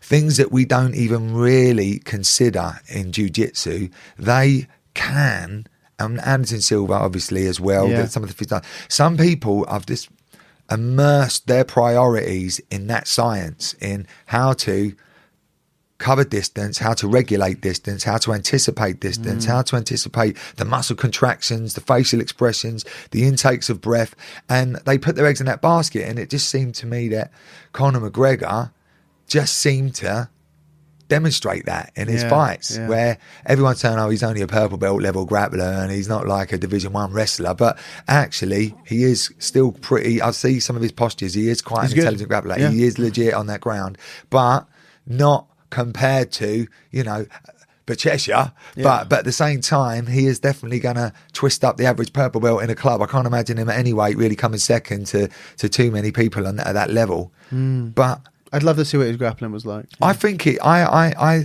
think he is a cat. And some of his wrestling, some of the little things he's done, I do think he has got some really good motor patterns in that side of his game. But he just is so confident in reading distance. Well, he is. People slowly but surely had to take him super serious. Yeah, haven't they? absolutely. Yeah, very interesting guy. But anyway, so let's quickly, because since you mentioned it and I'm interested about it, because you've obviously put some thought into it. You were mentioning those mind games and what it's like. Let's talk about that a little bit. Let's talk about what goes through your head as someone who's done it. one of the scariest things, for sure, one of the scariest things that a human being can do is to put yourself, one of the most primarily terrifying things that a man can do is stare across the cage from another man who's going to try and hurt you. It's so weird. And you know, I totally respect that I've not done that, and I probably never, and it's possible that I never will do that. It's very different when you're grappling with someone. I'd like to say that, and I think I think the MMA fighters would like to have that kind of thing over the grapplers, right? And go, yeah, actually, it's not really like a real fight. But like what you just said, it's not even like a real fight, even in an MMA fight. There is another level of uncertainty that fills the mind of a person that's going to defend themselves in a dark alley or, more importantly, in front of a CCTV camera these days in Tesco's car park. There's a whole load of stuff going through your head rather than, can I catch this guy in an armbar? Yeah. Well, okay. So just before we talk about that, just because you mentioned it, what's your take on the whole? Is grappling a fight or is it not a fight? Because I've had this discussion with a few people. Only because I've read up on use of force legislation, and there's a massive amount of misinterpretation on it.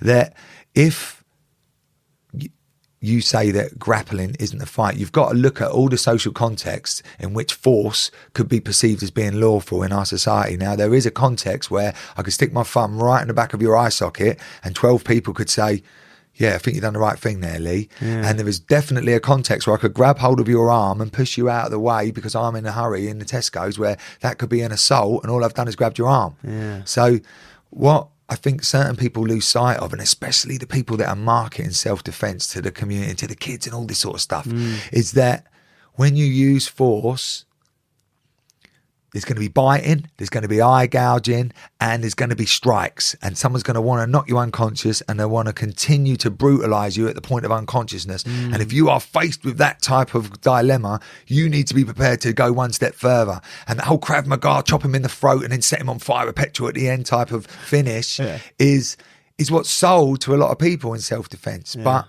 under common law, which obviously isn't legislation, we know that I'm allowed to defend myself from an imminent attack. I'm allowed to defend you from an imminent attack. Not that you'd need it if someone's going to come and jump over on you. Yeah. I'm allowed to defend my property, but we know that with the Tony Martin thing. I can't shoot you with a shotgun as you're running off with my telly. I might have got away with it if you'd have climbed through. Yeah. But that wasn't really to defend my property.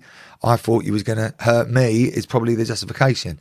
And that you don't need to weigh to a nicety the exact measure of the force you're using when coping with a moment of unexpected anguish, which is the Lord Morris stated case, which means that if you say boo to me in a dark alley and I turn around and punch you in the mouth and you go, it's me, it's Dan, and I give you a hug and say, I'm so sorry, that my reflexes coped with a moment of unexpected anguish. In my honest held belief, I reacted to it, that you can punch people, but I'm getting nerdy here. The Criminal Law Act Section 3, right, is what, if someone was burgling your house and you picked up a vase, you smashed it over their head, then you stamped on their head, then you set them on fire, said, don't you ever rob my house, and then you chopped the end of their fingers off and threw them in a wheelie bin and left them out in the street and reversed your car over them, they would go, Dan, I think you've overreacted, mate. I know. The guy's wrong. He robbed your house and it's completely unlawful. After you knocked him out with the vase. That was where the reasonable force ended. But this is the thing where I think a lot of people lose context of how they would justify and articulate in a court of law or in an interview with a police officer what and why they done what they done. If someone was breaking into your car, you would have a right as a citizen. They're committing an offence in front of you. You have a right to use force to stop them doing that. So what your intentions start off as an intent to control and restrain. And there is no argument I've seen stronger than the fact that Brazilian Jiu-Jitsu is the most sophisticated form of control and restraint ever to enter the human mind. And that your intention is to use a proportionate amount of force to stop that person resisting, because I'm going to keep you here till the police come. Yeah. Now, you stand more chance than the average human being keeping somebody laying on their back, or even from your butt guard, that no one is going to be going anywhere for 20 minutes. And at a point where you believe they were prepared to be violent to stop that happening, then you might consider upgrading your force options to, I might have to dislocate your arm, I might have to choke you unconscious because I believe your intentions are to now seriously hurt me. That punching kind of comes usually second to that I'm going to stop you nicking my car, and if you want to hit me, That's common law now. That's not criminal law Act Section 3. I only ever wanted to use Brazilian Jiu-Jitsu. But if you want to turn this into an MMA match, you were the one that created that belief in me that you were prepared to hurt me while I was restraining you. And so I'm going to be as spiteful as you. Yeah. But I'm not going to go in spiteful. And that mindset, I think, is misinterpreted. And that is what is, you know, the missing golden jewel of Brazilian Jiu-Jitsu with regards to selling it as a self-defense. Yeah, I don't need to strike you. I have no intention to strike you. I am capable of coping with a position of disadvantage. I'm capable of making reasonable, rational decisions while I have you in a position of advantage. And if in those rational decisions, choking you unconscious or dislocating your shoulder is the solution to this situation, then I do it not out of emotional instincts. I do it because that's what needed to be done to take control of the situation, is how we need to kind of resell Jiu-Jitsu to some of the people that are not wanting to win a gold medal. Yeah. So from like a self-defense perspective? From a self-defense perspective, it's self-defense in court perspective. That's what it is. Some of these guys, they get you, they teach you how to win in a dark alley. They won't teach you how to explain what you've done in an interview after, when you've been stuck in a room for 10 hours before your solicitor finally gets off on shift, and you're already thinking, crikey, I might take a caution. And once you take a caution, you've acknowledged to the courts that you have committed an act of violence, but you think I got out 10 minutes earlier. That's where all these things fall down in people's perception of their self-defense. You're well up to scratch with that, aren't you? Yeah, but I'm not saying that. I'm a 43-year-old man who has no longer riddled with the inconvenience of testosterone and pride, and putting my situational awareness and social expectations of a 43-year-old man is, I'm not going to walk in a bar desperately wanting to take them 3 girls home the way you want to take them 3 girls home, and we'll have a fight over it. I'm not in a position where really, you know, I'm not in a social position where I've got to worry about defending myself too much. We all have, to a degree. Well, you're in a situation where maybe you have to defend yourself from a legitimate threat, but not from a problem. I'm not. Yeah, my ego. My ego is. That's what happens a lot of the time. Is that actually the majority of the time when people are fighting, fighting on the streets or something, it's going to be because of their an ego. They could have, when you really break it down, you could have avoided it. They could have maybe avoided it, but they rose to the challenge. But I always say to a lot of the young guys, because at 43, you have your old days and you have your young days, and some days I put it together pretty good, and I've still put a bit of pressure on people, and other days the ibuprofen ain't kicked in and I'm aching. And I always say, when I go, "Are you ever going to fight again? You're going to fight again? You can do this." These stupid questions. People ask Hicks and flipping Gracie, "Is he ever going to fight again?" You go, "Come off it. Can you just stop asking me these stupid questions?" But because I was so known for fighting for so long, you ever fight? And I always say, I've got one fight left in me and I'm saving it for a burglar. That's the only time I'm going to carry on fighting with a broken arm now. I'm not going to do it for a silly payday. They're the only times. I'm not going to do it for anything else other than... So your last fight was in 2011. Yeah. What was it? You know, and then you retired and you have no intention of going back into a cage. What was it that, what was the breaking point? It was wonderful. And even though I lost that match, right, I went through a phase where I went for a winning streak, and that's wrong, that record up there, right?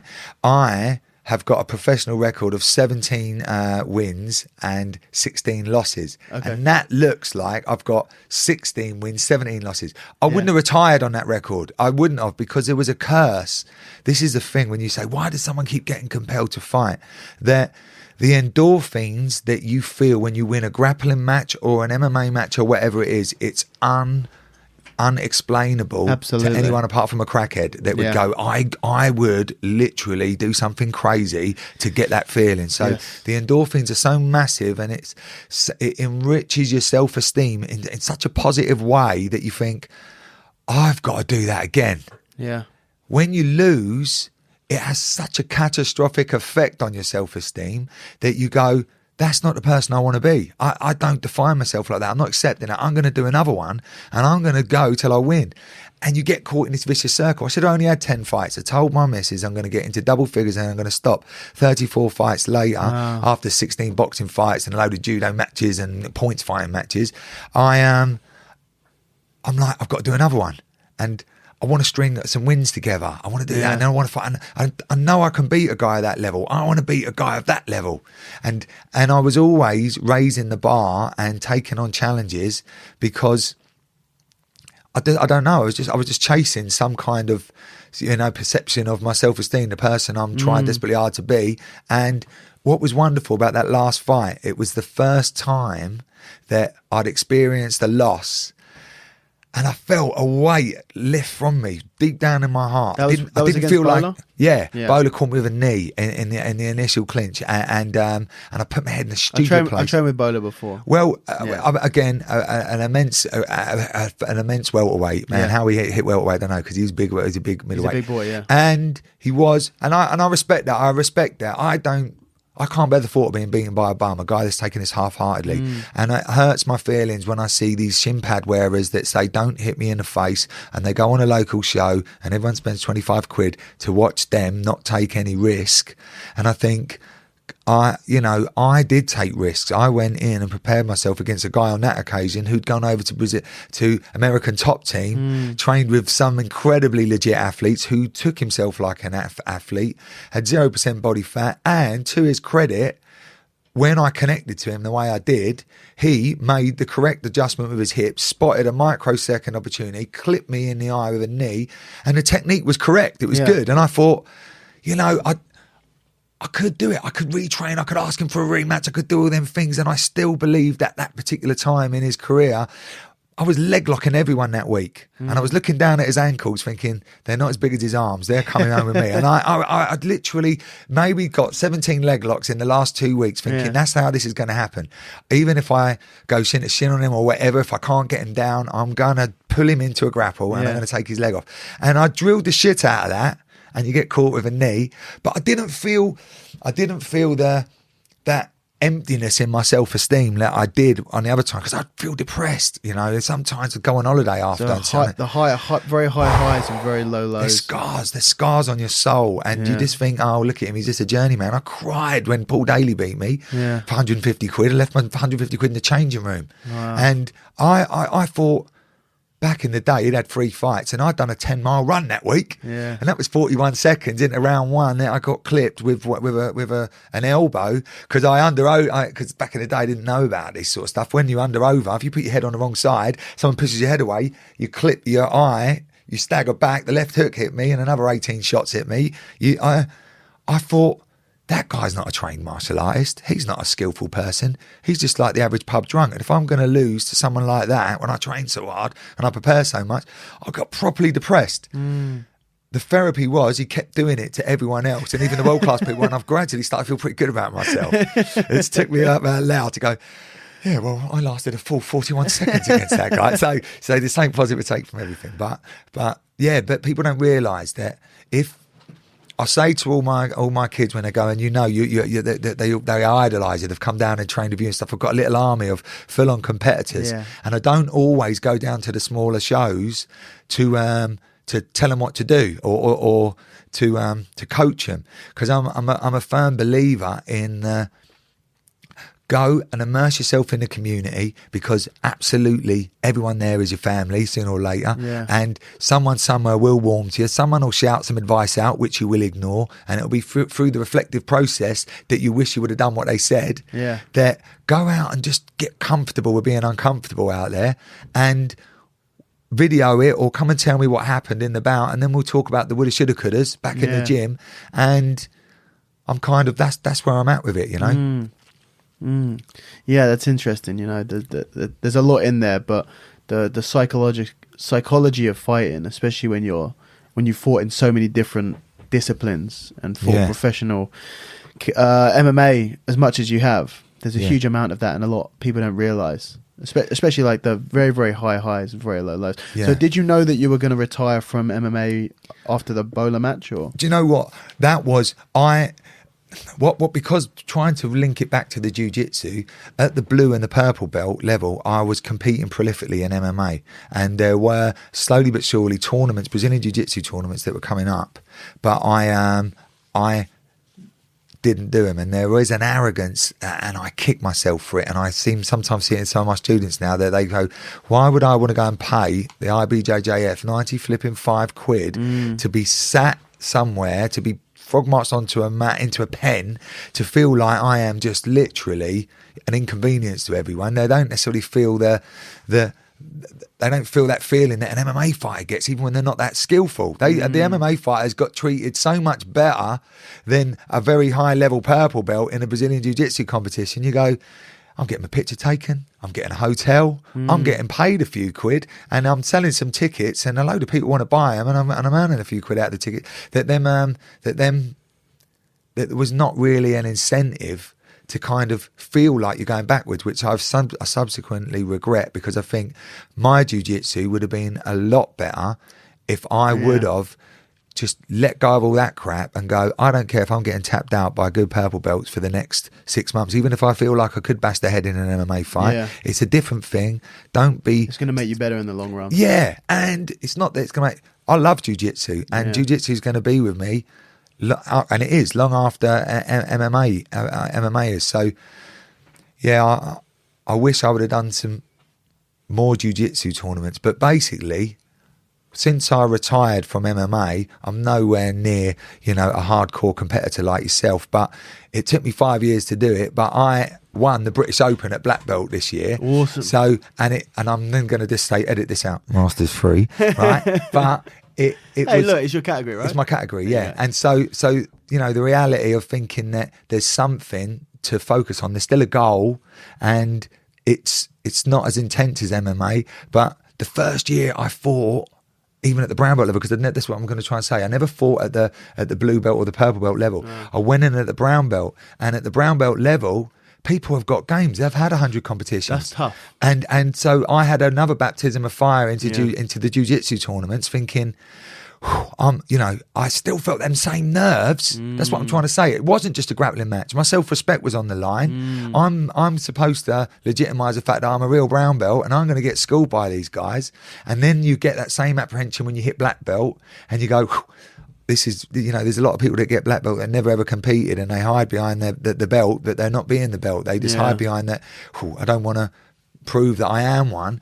And so they do bring their own stresses. They do bring your own nerves. So I do have a massive amount of respect for someone like yourself who's never been punched in the mouth in that. But when you went out and you stood at Sakrava the other day, and you go, I know he's not allowed to jump on my head. And I love the grapple when he jumped and pretended he could. And you've both done it. But that's still the physicality and the eye contact of a self-respecting guy. And, that still takes a bit of nerve. Yeah. Definitely does. Yeah. Well, I think that's an interesting that you kind of had all of this experience in MMA.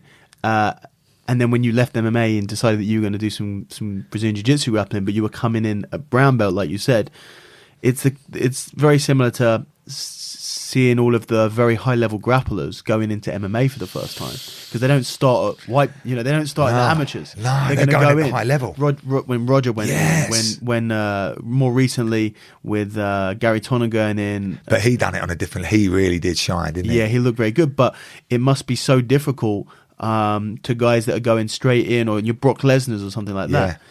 You're going in at a very high level because you're too high level in another martial art. No one's going to want to match up with you. Yeah. You can't go in at amateurs. You can't go in even at low level, semi-pro or something like that. You have to go in, and even though you're at that level, they have experience. Yes, they're emotionally acclimatized to it, and there are different things that you take from being in those striking exchanges, and a colossal amount of striking. You're not going to realise, just look at his face, right? This has been punched and kicked a lot. I'm one of the best looking beaten up people that you're ever going to see, right? In my category of beaten up guy, I'm pretty handsome, right? But that, even though you get the boxing gloves on and you do MMA rounds with boxing gloves on, or you pull your shots a little bit with your smaller gloves, there is something quite sinister about being elbowed in the face, either from side control or as you're disconnecting from a clinch, being kneed in the face, where you start feeling people's bones at high velocity clipping against parts of your face. There is no training that can cope. You can't. So when you go in as a really highly skilled grappler against someone who has felt bones clipping apart, and not just that, internalized and rationalized emotionally how they're going to cope with that, it is a scary thought when you feel someone's elbow clip you over the eye, and am I cut feeling that you haven't had them emotions or experiences before. So the MMA gives you a big advantage in that respect? Well, I don't think it does, because I think the connections are more complacent, and a good boxer always looks at an MMA match going, what I would say, a good cyclist looks at a triathlon and goes, I'm a much better cycler than that. Shit swimmer. I'm not very good at running. And you always look through distorted rose tinted glasses at the thing that you specialise in when you look at MMA, and definitely someone of your standard would see catastrophic errors. I see myself blue belt jiu-jitsu in the UFC level. UFC, I see people that are emotionally committing to particular adjustments in posture that I think, man, you can't even really be a purple belt. That's quite scary. So, but at the same time, some of these people are putting themselves in positions where, I'm learning how to cope with an elbow. But someone like you would go, I don't know how to emotionally cope with someone elbowing in the face, but I know this. I know how to put myself in a position where it's never going to happen. Sure, and I'm fairly smugly confident that that's going to be the case. So you kind of get that crossover with grapplers, don't you? Yeah. No, you do. It's always interesting to what, I don't fight MMA, and I don't I never say that I'll never do it. Maybe at some point I'll do it, but I'm not going to make a switch into that as a career for sure. But I do train quite a few guys who are competing in MMA and, looking to get to high level in MMA. And it's always interesting I always like having an MMA guy on the mat. I don't like to have the majority of the people that I teach are competitive, sport grapplers, no-gi grapplers, and we're looking to send, pretty much everyone that I train to go in the competition. I don't really train a lot of, I get people might call them hobbyists that don't intend to compete. Yeah, that's not really my demographic in terms of who I'm going to train, just because the mentality. Well, how do you manage that then? Is it they're made to be not really that welcome? Not at all. I welcome everyone. There are definitely some. It's really interesting actually, because we have a no-gi program that I run at Mill Hill, and then we have the gi program, which is split in between Nick, whose gym it is, Nick Brooks, and Ed Ingemels, who teaches some of the advanced gi classes, but all of the basics classes. Right. So that's just how it is, and then you basically let the chips fall where they. I see how that works now, because you are part of a wider service. That they filter through to you because it's where they want to go. It's crazy to see the different people that go into the gi classes compared to the no-gi classes. Now there are some that go to both. But if you look at the average age of the gi classes, 30s or 40s. The average age of I'm one of the oldest guys in the damn class in the no-gi classes. They're young guys, they're hungry guys, and they're looking to compete, and the sparring's tough, and it's high energy, and it's high velocity. But that's what I enjoy, being a competitive grappler myself, and I'm still at the age now where at some point I'll be teaching jiu-jitsu and I won't be able to compete with these kids. Realistically, it's going to be in about 36 years. It won't be. That's the thing. It won't be. I'm 27 now, but there are starting to be some kids like, God damn it, I wish I was 5 years younger. And it sounds silly coming from a 27-year-old. That's shocking to listen to that. I've been training jiu-jitsu for 13 years now. So you've got that wear and tear on your body. That age might be relatively young, but my jiu-jitsu age is kind of older than most people. So by the time I'm in my mid-30s, probably there's going to be some 20-year-olds that are moving very quickly that I'm not going to be able to keep up with anymore. And you know why? Because I've got half a dozen guys that come down and train with you. Let's just kill that. Sorry. That's all right, mate. Right. I should have turned it off. But, no, I'm in the middle of a podcast. Leave me alone. I'm in the middle of being famous. All right? Okay, Hodger. Sorry. Oh, it's Hodger for you. No. So, tell me where I was. That was really rude. That's okay. What were we talking about? We're talking about me. Yeah, no, that's right. Because some of the guys, some of my young students have come all the way down and spent some time with me and all that sort of stuff. And I do feel this, and I believe this, that there is an ocean of them, and there's about 11 of them that are all between the age of 9 and 11. And they are solid competitive sparring partners. As the class breaks out, you can have 20 or 30 kids on the mat, and you go, they're the same two 13-year-olds of the same gender that seem to accumulate a lot of sparring time with each other. They have a lot of interaction with each other, and they all compete all the time. And it just occurred to me that little Joe Gray is 11 years old, and in the blink of an eye, we know how fast the last 7 years have gone for you, that he is going to have a beard like you. And he might well, if he gets on the protein and eats right, he might well have some arms like you. And that's a scary thought, that not just him, I've got a few of them that are slightly under the limelight, slightly in the shadows of him, but they're not that far behind him. And they are going to be monsters, and they're actually genetically bigger kids. They're going to actually, because Joe's quite small for his age. Yeah. But some of these guys could easily turn into heavyweights without realising it. And at 17 years old, you said it, a guy with 10 years grappling experience. It's very fast twitch muscle fibre. It's very scary. It's scary. We've got a few of them. We've got we had a kid who started training with us about 9-10. He's 19 now. He's in Atos at the moment, training over there. He's killing it. He's a purple belt. He's beaten black belts already. Scary prospect. And thankfully, he's a smaller guy. He's under 70 kilos. Thank God. There was a couple of years where I was terrified he's going to be like a middleweight, middle heavy. Thank God he's not. But we got another guy who he came to us when he was about 15, 16. Call him Man Baby because he's got the body of a man. When he was 15, he had body of a man and the face of like a kid. He was hilarious. But now he's a man. You know, he's still got a bit of a baby face, but he's in his early 20s now. He's 105 kilos. He looks like a fucking barn door, you know, and he's terrifying, terrifying. And he's going around and smashing at competition. So, you know, a lot of people don't make it through that difficult age, that 14, 15, 16, 17. That will lose a lot of people. It doesn't matter. It just naturally, that's how. But the more, and I know that you've got a good kids team and a competitive kids team. And when you have that big base of kids, hopefully a couple come through. Yeah. And those couple that come through to the other side, they get to 18, 19, they're still training. That's going to be trouble. So, you know, I'm lucky at the moment where, so that's the reason, you know, going back to the style of my classes, There are a few guys there that will probably never compete, but I'm talking 95% of the class will intend to compete in grappling, in jiu-jitsu, and I really like that because it means that I can come in with that mentality when I'm teaching, and I'm very privileged that I'm able to roll with everyone at 100% and still give everyone, you know, as hard a time as I can. Yeah, because I'm aware at some point I won't be able to do that anymore. Man, I think you got another 10 years in you. That's unfortunate. You know what? Another 10 years I could probably do. That would be all right. That is it, and hopefully by then they create some sort of like bionic knees and shoulders and.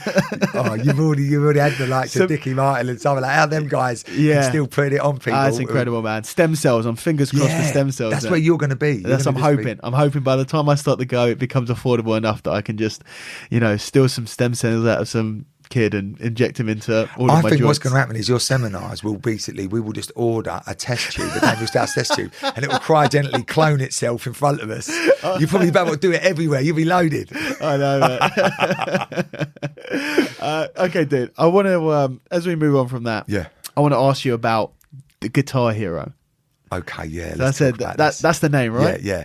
Well, this is how it went. So Dave O'Donnell called me, and I'm going to show you this. This is because this all links back to what we were saying. Yeah. That you were saying that there must be something in the psychology of the build-up of a fight where you can play head games with somebody. Now, it was an overwhelming thing, even coming down to do a podcast and stuff, going, you know, the uncertainty of what if he asked me a question, what if I freeze, all them things. So, it does play with people's heads. And what I found was back in the day, tournaments and stuff, you don't have to do an interview, a pre-fight interview. So these pre-fight interviews were fairly bland because a lot of the guys that are doing these things are so knotted up with nerves, they're so uncertain of the outcome, they're just taking these challenges on that even if they have got a bit of a glow to their personality, they're not projecting it. So it's very much like, I like to wish my opponent good luck. We have great fight, good luck. And I'm like, never ever wish anyone good luck, man. Tell them you like them and you respect it, but I want them to have bad luck when you hurt your ankle on the way down to the cage. I don't want to do that. So to cope with the nerves once, because I got this last minute call from Dave O'Donnell. He had a main event once, right? And the opponent pulled out, and it was like a ridiculous amount of notice. And I said, he rang me, said, would you take the fight? And I said yes. And it was one of his home guys who in Brad Pickett's early career, he was part of the same team, a guy called Dean Bray, and his fight name was Dynamite Dean Bray, and he fought on Cage Rage, and he was do you want to just do that cross thing with your hand that you do, yeah? His name was Dynamite Dean Bray, and it's got a silent. It's like technology. Turn that off for us. You just don't cross. I don't know what is it. Yeah, is it iPhone? Yeah. Oh, I can work that out. It's just a little switch there. There you go. And he was he had a win on his record. I've never had someone give me their phone to work out the turn on silent. That's 43. I'm like, just do that, just do that telephone thing. At least your ringtone's a good song. So. You like that, yeah. So this is basically what it was, and it was really all at short notice. And then I got a little bit nervous about the pre-fight interview. Like I thought, shit, I'm gonna have to do this. It's his main event. It's definitely going to get a bit of exposure. And so I wrote a song about Dean Bray, and I'll play it right now because I think I can remember Let's do it, man. I can remember it. Listen, I love this guy, and I loved him before, I loved him after, and I don't know what he's doing with himself, but if he's had lots of MMA fights, I still don't want to meet him in an alley if he knows he wants to hit me. So I'm going to play this, and I don't even think I can remember it. I don't even remember the chords. I might have to just have a little go with the chords for a sec. Oh man, this is the first on the podcast. This is it. Okay, check this out. All right, wait.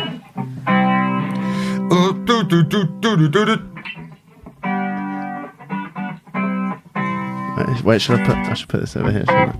Right. Wait, I'm gonna put my mic over right. to the amp, Right. and I'm gonna put this mic over to you.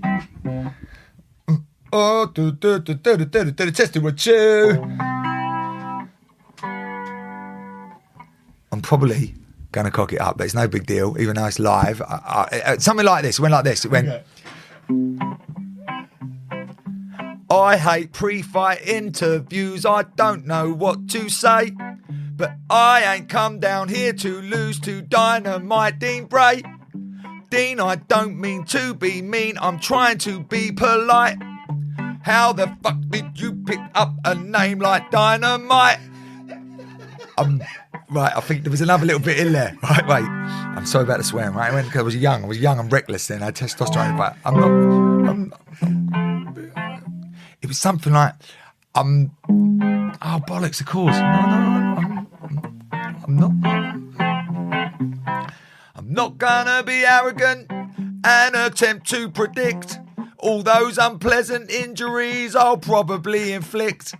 I'm scared to knock your teeth out cause you sold so many tickets. Then you'll have a smile like mine and your teammate Brad Pickett's. Now, the reason why that was a little bit edgy at the time was that early on, but early on in his career, before he got super famous, he had two epic, this is Brad Pickett, two epic battles with my teammate Robbie Olivier. Yeah. And the word on the street was that in one of the striking exchanges, that Brad Pickett's front tooth came out in a cage and fell on the judge's desk. So, you know, that's pretty hardcore. Them two were going at it. And I just remember sticking that in there and thinking, shit. And as he got famous and stuff, I think, that guy might run me over in his car for a bit like Lewis in there. Right? Especially now, he's like a total legend.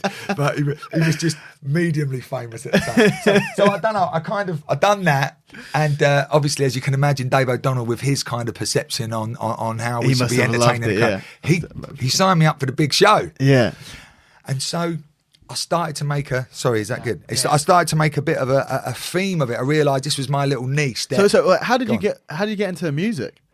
Because you're really good at it. Well, I got I've listened to a load of your songs. I think all that stuff on there. Yeah, I think your songwriting is genius. It's really, really good. I got that Cage Rage Like Lean song. You heard that? Yeah, I love it. I might even give you a bit of that. Yeah, definitely. Right. But I'm taking full advantage of this. Right.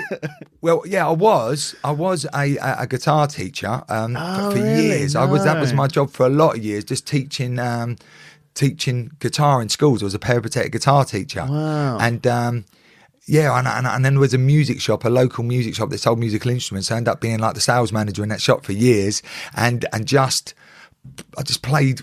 I think even when I was your age, yeah, I was a sales manager in a musical instrument shop and done guitar lessons and stuff in there, and that was my thing that I'd done. Wow. And worked in a school. So for years I'd done that. Played in bands like some young. So you were playing guitar from a young age. Yeah.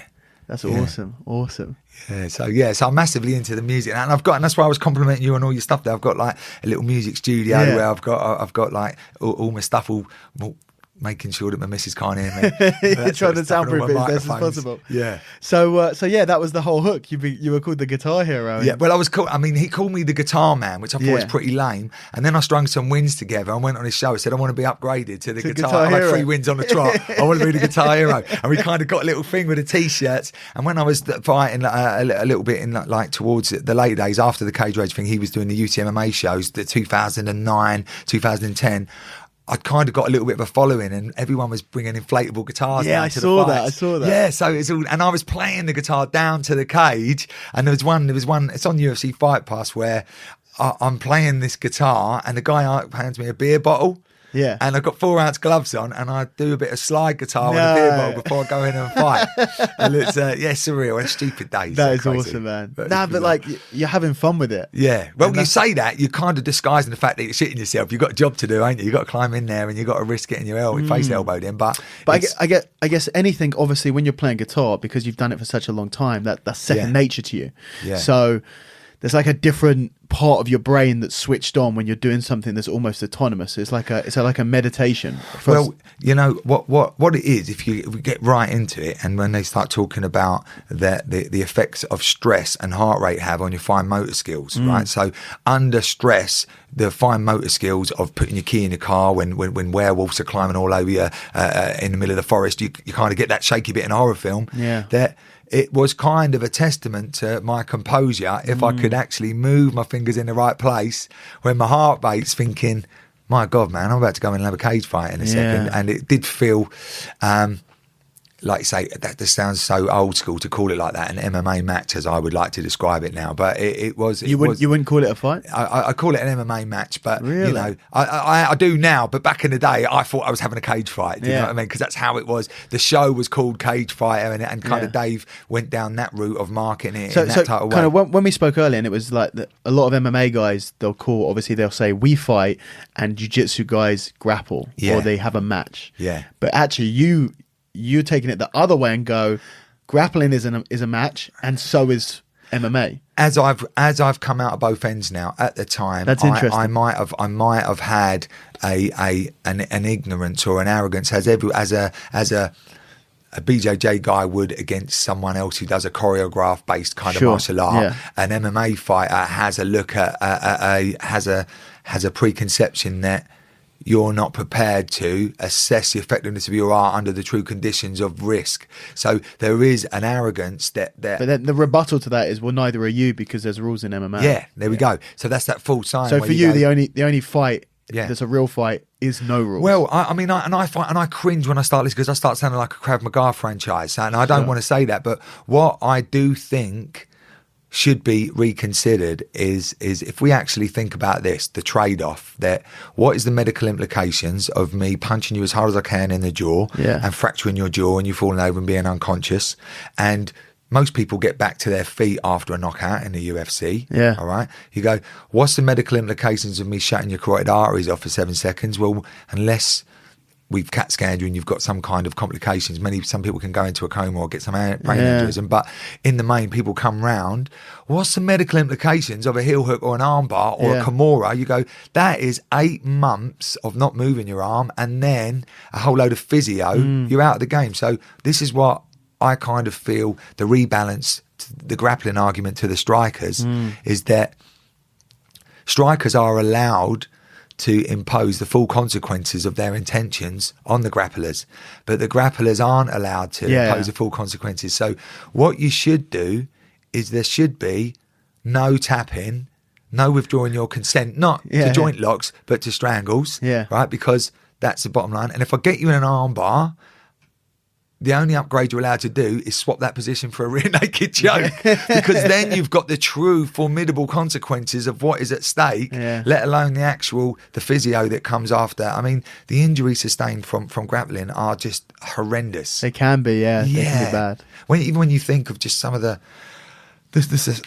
let alone the joint dislocations, just in the aspirations to dislocate someone's joint, the spiral fractures that happen in people's forearms, and it's remember like Frank Mir and Tim Sylvia where he snapped his ulnar radius. Yeah, crazy. So all I'm saying is, So for you, they're all matches.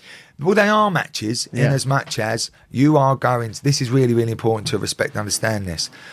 If we engaged in an MMA match and I was able to achieve a position where I could effectively strike you without you showing any form of intelligent defence, the referee would acknowledge that that's taking place and immediately stop the match to conclude that what would have happened is you'd have had your face punched into unconsciousness, but we're not going to see that. He stops a match with the grappler to say what would have happened is... So an MMA fighter doesn't have to take on the full risk of what ground and pound actually ends up is, which is you go unconscious and another 8 punches put you in a coma. So you can arguably say that it is just as much... we're being just as much protected, and rightly so. We are creating the simulations of consequences rather than actually taking the consequences. Yeah. No, it's interesting. That's perspective from an MMA fighter. It's always interesting to hear what the MMA fighters say. Dude, let's go over to a couple of questions I put online. Go on then.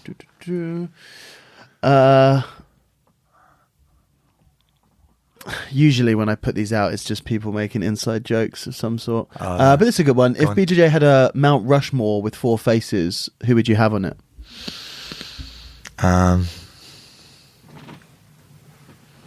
God, man, I could really... I was...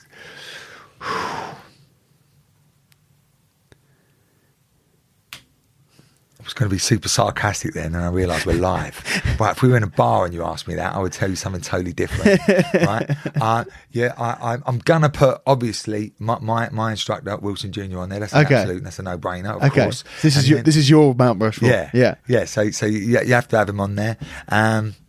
And you have to have Roger Gracie on there. Yeah, you have to. You have to have Bachesha on there. Okay. Yeah, and man, it's well hard, isn't it? If we had a really, there's about another 5 or 6. Yeah, it's a tough one. I think if there was going to be one, just in general, it would be some of the Gracies, some of the main Gracies. You have to put. I mean, to even say that you're not going to put Helio Gracie on there for starters, you're not going to put Hickson Gracie on there is ridiculous. Yeah, because we're talking totally about people that have done really, really well in sport there, and plus someone that's given me his own time and energy and information. So, if you're going to put legends on there, that even guys like, even like guys like Hodger and Bachesha are still, not as famous as someone like Helio Gracie. Yeah, they will be in time. Of course, of course. It's an interesting question to kind of ask, like, what is, for people to ponder, like, what would be what are the 4 most influential figures in your jiu-jitsu? It's a good question. How did you lose his tooth? Which then you, I think, replied, teeth. Yeah, that's right. And people won't realise this, but back in the day, I've had significant dental work done, and I had 4 missing teeth. I've got 3 in the front and 1 at the side. Wow. And even though they weren't in MMA matches, so to speak, they were, 2 of them were in striking exchanges in boxing, in hardcore sparring. And one of them I got...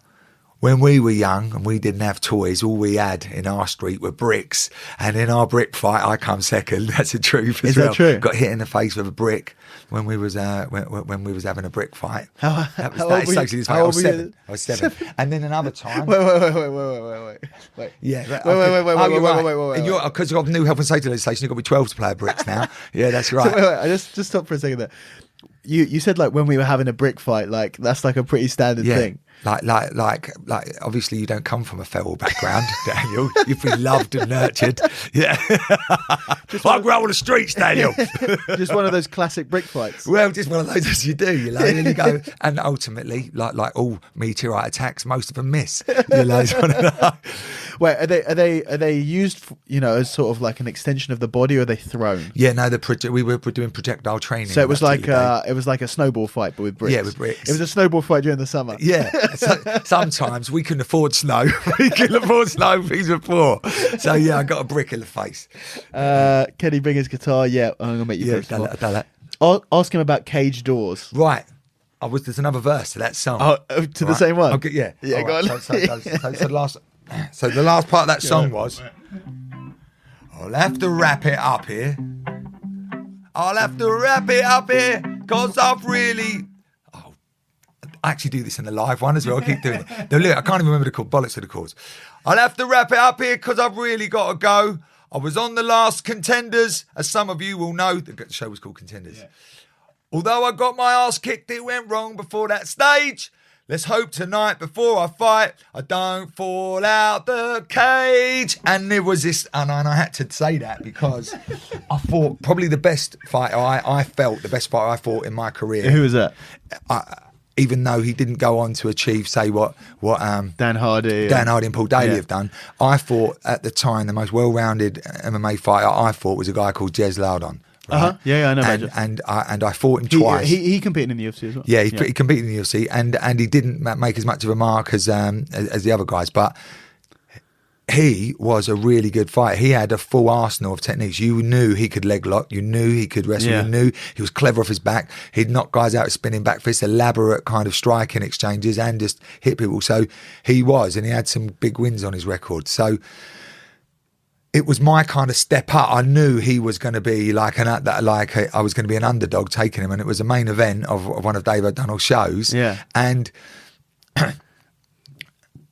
in the build-up to the show, he had a very kind of formidable, confident persona that I would have mistaken at the time for arrogance. Sure. And I kind of didn't really warm to him because I kind of thought, I shake people's hands, have a little laugh, but he kind of stare through you, which I get if you're on the radar as being a potential opponent for certain people. They've done it. So I really took a bit of a disliking to him. Yeah. So, and I got this wind of this comment that he said Lee Doski wouldn't last more than 1 minute with me.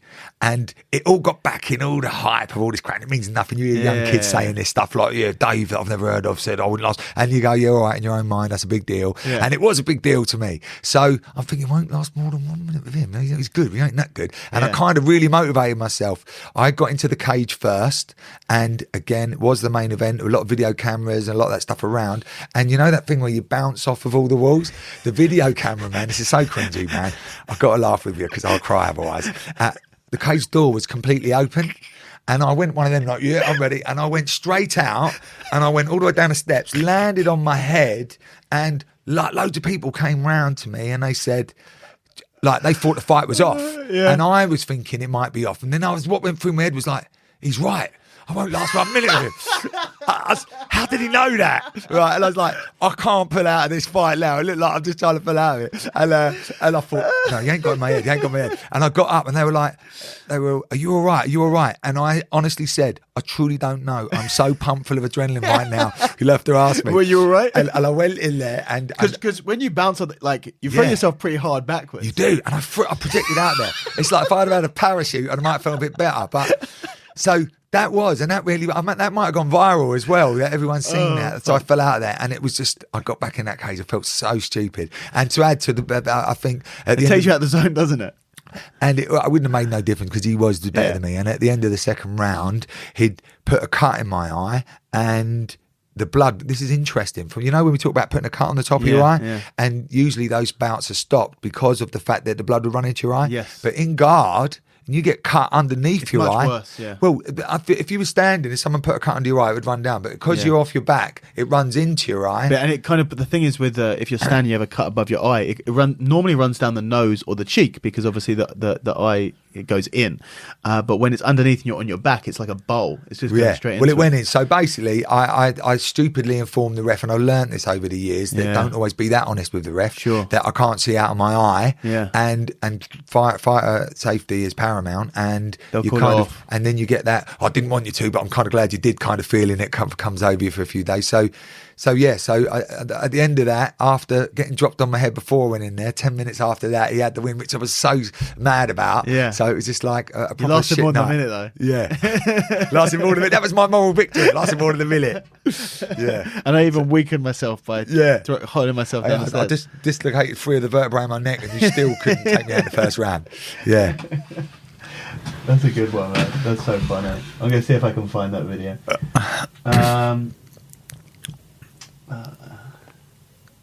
Okay, benefit and cons of fighting and coaching at the same time. Did that ever cross over? I'll tell you something. Yeah. Right?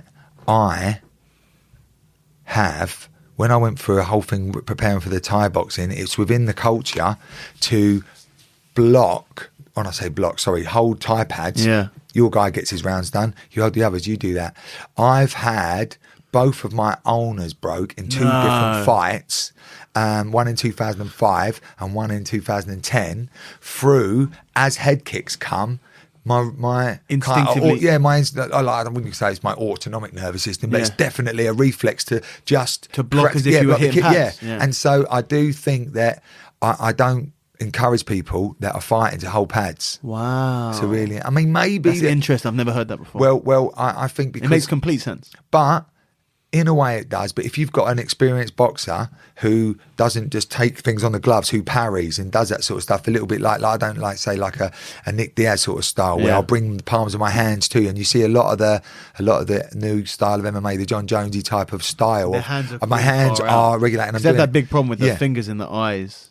But I do get that if you're holding pads for straight shots, that arguably you're assessing motor patterns to anticipate them in a moment of impact on the pads, and you could go, that could maybe assist you a little bit. You're looking at the precursors of their shoulders twitching, you're looking at the reads, as they say. So maybe you could say that's helping you. But in the main, it's not a good idea coaching and fighting. I truly felt that horrible catch-22 sometimes where I wasn't preparing hard enough because you're giving other people some time, and on the odd occasion where you need some hard rounds. Even now, on the odd occasion, if I don't compete a lot, but when I know the British is coming up, I kind of put the needs and the wants of of my students to kind of second, and my will to win is greater than my will to let them have a good positive experience. So it can be difficult. Yeah, and that's why I'm thinking, if I was doing it all the time, like you said, you got some like-minded guys where you can do it and you can still go, I can switch off from coach now. I definitely need some training time. Don't expect me to come totally down to your level in training time. Let me switch on a bit. You need to have them play some time set aside, don't you? Yeah, it's difficult, because 90% of the time I spend on the mat is during classes that I teach. So the majority of the time I'm training with my students. I occasionally get to roll with some of the better guys, but it is difficult. With the grappling, again, I suppose it's because of the preparation of grappling, it does require a competitive exchange of ideas, as well as the drilling and the repetitive drilling, whether you're competing or not, is all positive, programming positive motor patterns that both people are going to benefit from. So when one person benefits from a positive motor pattern, the other person's ingraining things that aren't going to assist them, then you go, that's not necessarily helping anyone. No, it's definitely an interesting one. It's always interesting to get everyone's different takes, but the holding pads thing is something I've never thought of, but it makes complete sense. It does. Who invented the toe of shame? I think that's just one of those really like abstract, weird triangle defense kind of. We know all that kind of the thumb defense for the triangle. I think it's just one of those CDO. What is it? I don't know, but I'm presuming there is some orifice involved, and that there's a toe involved, and. Asking what he did to the police officer he was training with when on top from the Kimura. Is he just trying to stitch you up? I think he's trying to stitch me up. I think there was an occasion where I was rolling with a guy, and I was demonstrating a technique. You might have done this is windy, before. By the way. Well, there we go. So we'll tell him to tune into the next podcast. There we go. I don't even want to go into that. That'll tell him I'm coming for him. He can hit. Okay, here's a good one. What are the 3 biggest things that helped improve your game as a bigger BJJ athlete? I can't tell if that's... What's your weight? I'm not sure if that's for you or me. It might be you, mightn't it? I'm not bigger. I do. You know what I've done? I busted my balls the last 2 years to get to middle, right? And to go up. No, to come down to middle, and then I genuinely had the first. I'm just going to go in at this weight. This is it's a complete coincidence, just the way the categories run. Because I went in at medium heavy at 88, and I've got a gold medal. But I put all that sacrifice in to try and make the weight, which I've done my whole career. That's another thing that pisses you off with disappointment. The weight cutting, the fridge fighting. Man. That. So it seems a bit bizarre that this year I've achieved my benchmark goal of being a British champion, and I didn't even do the weight cut. I actually had a couple of glasses You did of the wine. weight cut and didn't have to? Or? I didn't even bother, because I knew I was going to do 88s. Okay. So I just thought I'd just come in 88s. And I know there's certain people that do that don't dry themselves out. That I don't do it, anything. become their I weight. don't do any weight cut at all. And I get it now. I understand. I just don't. I don't feel like I need to.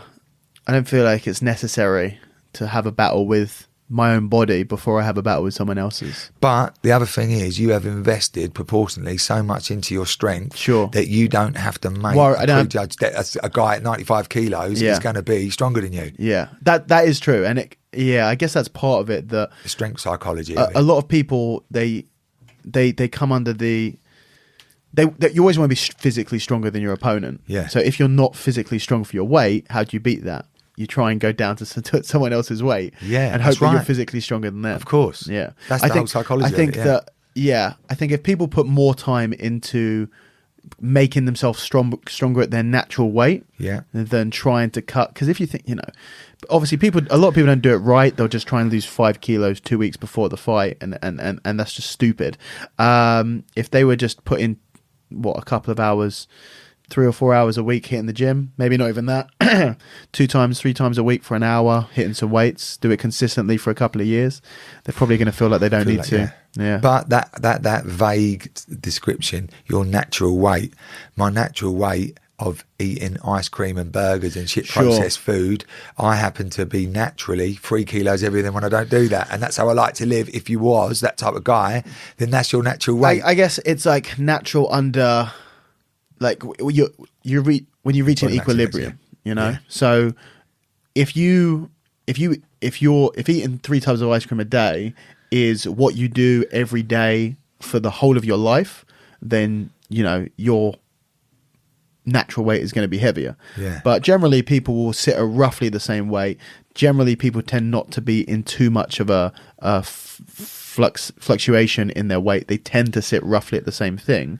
So that is going to be your natural rate. If something changes, and that could be you start eating less, you start eating more, you start running, you start training less, you start training more.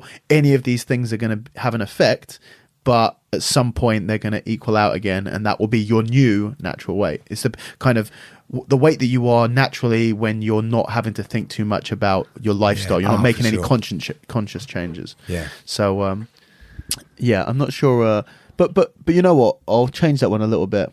What are the 3 biggest things that helped improve your game as someone going from MMA grappling to pure BJJ? There's been some significant, I wouldn't describe them as enlightenments, but adjustments in my entire perception of what I'm trying to achieve. And I feel that, again, MMA is been detrimental to the development of my jiu-jitsu, in as much as what I'm trying to do is, and submission only tournaments is kind of recreating on a competitive landscape now what was going on in MMA gyms for a long time, which is I am happy to cope with being in a position of disadvantage, providing I'm monitoring when you're going to disconnect from me to try and hit me. I'm not necessarily, if you was going to hold me down as side control, I don't feel the imminent panic of the consequences that I've lost 3 points. So the whole fear of the guard pass really gets heightened as soon as you put the points pressure on and the time frame pressure on. When you go, right, I've got 5 minutes and a guard pass, you're going to lose. That entire match is going to be lost. The emotional intensity in which you would stop someone passing your guard, and I've seen you in a few of your tournaments, you have a very, very relaxed type of thing where, look, I've got a brilliant guard, I've got that, but I'm well comfortable in any other position, and if you want to be in a bigger position, that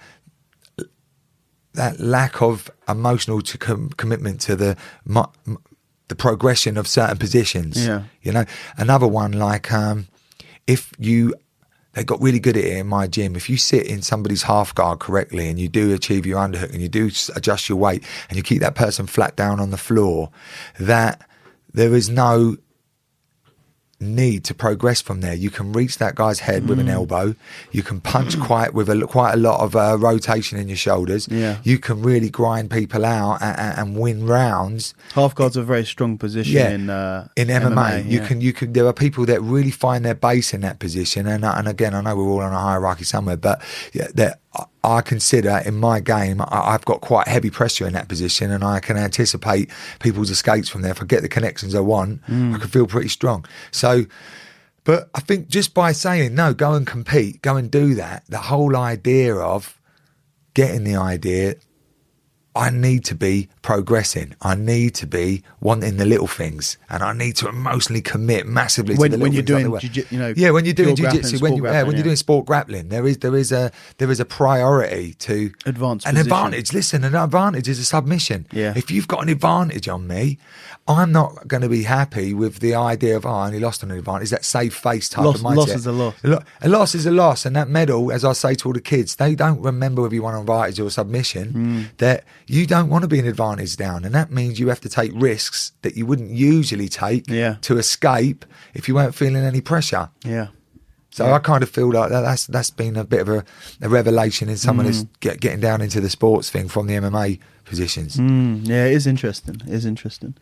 Okay, what else we got? Asking about the fight where he was arguing with the guy in the crowd. Okay. Go on. That sounds good.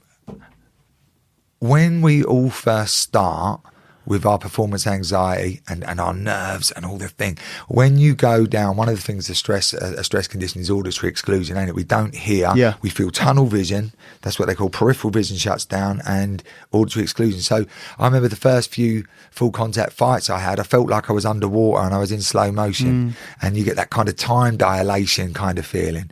Well, by the time that happened, I'd had 10 fights and I was more in the moment. And you weren't getting that effect anymore. Yeah, and like I was in the moment, and I got, you guys are like that as well now. Where you've had so many matches, you can kind of hear the crowd, you can listen. Yeah, you're in your body. You're aware. You're aware.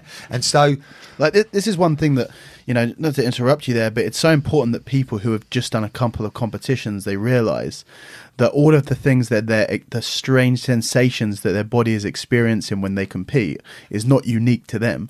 Everyone has that. And when you watch someone who's an experienced competitor like you, like me, and we don't seem to be affected by that, it's not because we're a different person or we're built differently. We've been conditioned to it. We've learned how to control it. Yeah. That's massive. So what basically happened there was I walked in to the cage and I turned around and put my hands on the fence so that the referee could look up at my Can you hear that? Could look up at my feet. They do that check. Yeah.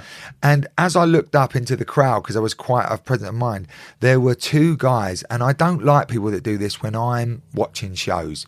They're so emotionally charged. They want to support the guy so much at the detriment to the other athlete, where they're actually shouting out malicious, rude, disrespectful things to the other athlete. Yeah. Effing knock his head off, smash his head, you pretty. And some of the obscenities in malicious intent they had, like couch TV shouters at football. They just remind me of those Saturday football World Cup watchers that sit there with their pint of beer shouting and effing at the telly, knowing that the telly won't say anything back to them. So I was of a presence of mind where I noticed these two guys shouting real offensive obscenities to me, like I'm just some kind of TV person. So I pointed up to them, and you never know whether you're going to win. And I said, after I've beat him, I'm going to come into the audience and I'm going to beat you, right? And as you know by my record, some nights it went good, sometimes it went bad. That night went good. That guy got choked in the first round, and I weren't too tired. And I got a trophy, which was the size of your podcast stand. And I walked off into the crowd, and they left the building. I don't think I would have hit them with it. I think it was more the case of they realised. There's something like beautiful in scaring the shit out of someone who's been a dickhead, right? Well, I mean, I it's just one of those things where just seeing the raw reevaluation of the situation in someone, just like, have you really contemplated? Just like when karma comes around. Yeah, that sort of thing. So,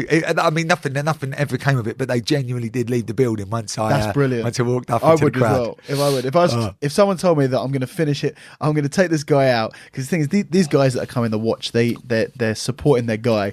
they probably think he's the toughest, Yeah. best fighter in the whole world. Yeah. They see you come out, you finish him easily, you come out with your big ass trophy. Where's that guy at? That guy, I can guarantee you, the second you took his back and sunk the choke in, he was already up from his seat. He's already gone. This isn't the way it's supposed to go. Yeah, it's this one of those. Yeah. Spear course. But that's got to be windy again. Tell him to flip and stop. Stop. I'd tell him I didn't come in on your seminar and ask you how to escape from a guillotine, did I? Tell him let me have my moment. Is that to do with him then? Yeah. Yeah. It sounds pretty cool though. It was in a secret nuclear bunker. Well, the thing is that we went on this course as you know, to widen your understanding of self-defense, and this is built around this guy that put this course together. He's a marketing genius, and it works on it's called spontaneous protection, enabling and accelerated response. Yeah, and you can tell that he started with the word spear and worked backwards. Yeah, you got. Let's go. What? Yeah, what? He's like, let's think of a cool word, spear. Okay, how can we make some words that fit? But into that? in Norfolk, it's spare. So it's SPARE. So it doesn't even work. They don't even they speak. That's it different. But it works on the notion that if you are coping with a surprise, that you are going to create some kind of muscle contraction beyond any cognitive thought process. And it was a whole course on how to explain that just because you curl up in a ball or just because you push someone away, can you convert that to something productive? And I mean, he charged us all a fucking lot of money for it, and no one's jumped out at me in an alley to know whether it's true yet. I usually get about 4 months notice before I fight someone. What is your take on the whole self-defense thing? You've not had to test it that much? No, well, I do, again, I find that there's a whole market on people and instructors out there preying on these untangible hypothetical situations that we can prepare you for. Yeah. And I don't necessarily. I've got to be really careful what I do, because there's so many really, really successful instructors, really, really passionate instructors out there that I have this little dig at people that spend most of their time in prearranged choreography, saying that this is what you should and could do in the heat of the moment, but with no tangible confirmation. And I think once you without doing an MMA match, one of the beautiful things about a boxing match, a judo match and a Brazilian Jiu-Jitsu match is that irrespective of what you thought you wanted to do, that what unfolds in front of you is a whole load of things that you never actually thought you could or would or should do. And that I think that if you're training for self-defense, what does that mean? I just don't get that. It's just so untangible, so open. Yeah, it's just too open and undefinable. And I get how it works, that I say, look at that, and then I build a context around that, and that's how a whole industry works. That will chop an Ewok clean in the throat if it's trying to attack you, and you go, oh, now you said that, well, I'm not an Ewok coming from that direction. The Ewok would have to be coming from this direction, but that would do it. So practice that and stop. Your little finger should be down a bit, and you get into a whole market of self-defense. It takes puts the context around what they're doing rather than tries to cope with the context. They do a move and then they try and find a context in which it would fit. And I think if self-defense is marketed and taught and more determinedly sold to people that way, then I don't necessarily, I'm not that convinced by it. Yeah, it's definitely an interesting one. And like we've spoken about self-defense to a lot of people. I've spoken to a lot of people about self-defense on the podcast, and they've all got very, different people, some with jobs that require them to use that a lot, some with people who've never, you and me both the same. I've never had to put any of my training into a physical application outside of a controlled environment. I don't know how it would fit. But at the same time, I'm interested. Yeah. I am. I guess that's probably where a lot of people end up in MMA fights, because they're interested, and the only way that they're going to find out is by getting involved. But like, I do want to find out what happens.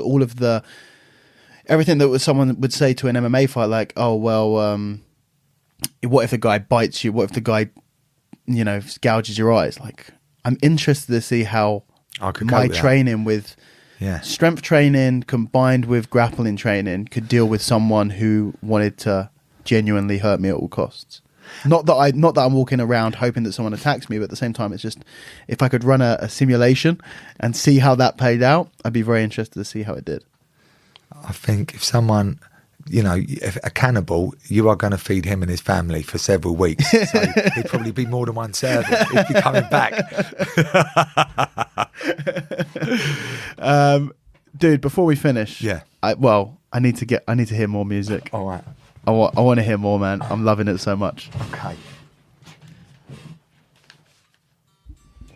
All right.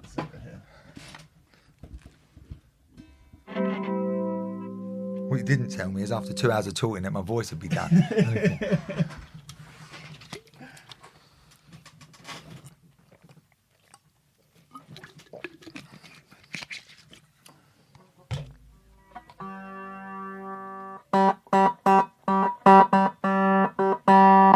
Oh, listen to that. That's nasty.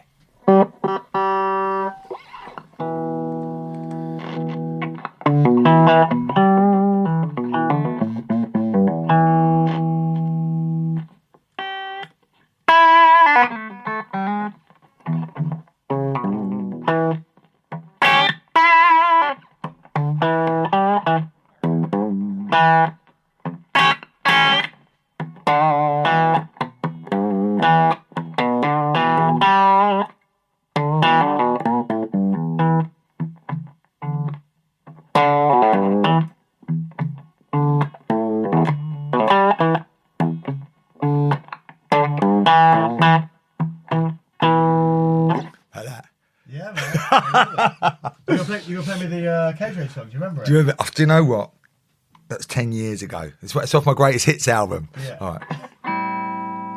I'll remember bits of it. Yeah. All right.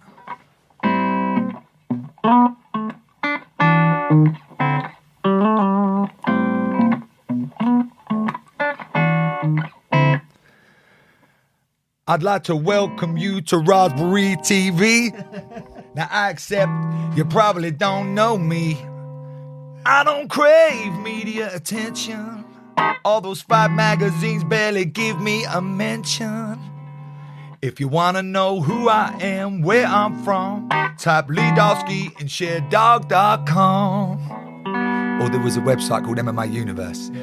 And you see I fought Rust and Loud and Barrack and Bray. I trained with Robbie the Flame, Pierre Guillet. I fought the Hands of Stone, the great Sam Tex. Dan Hardy's twice, and Strauss is next. Raspberry TV. Raspberry TV. It was twice I fought the Hands of Stone. Paul Jenkins had over 100 fights. He's got more names on his card than you've got in your phone. Believe me, I'm far from a joke. Most of my wins come by rear naked choke. Those 12 professional wins by rear naked choke. Yeah. This will hurt if it hits you, or we can do this with Jiu-Jitsu. Stand me next to the best, I mean next to the breasts of those lovely ring girls that have nuts on their chest. That was a rash guard that said nuts, it wasn't nuts. Okay, thanks, my friend. Now they're saying Doski's amazing, cause he plays his guitar when he weighs in. Doski's amazing, cause he plays his guitar when he weighs in. Raspberry TV.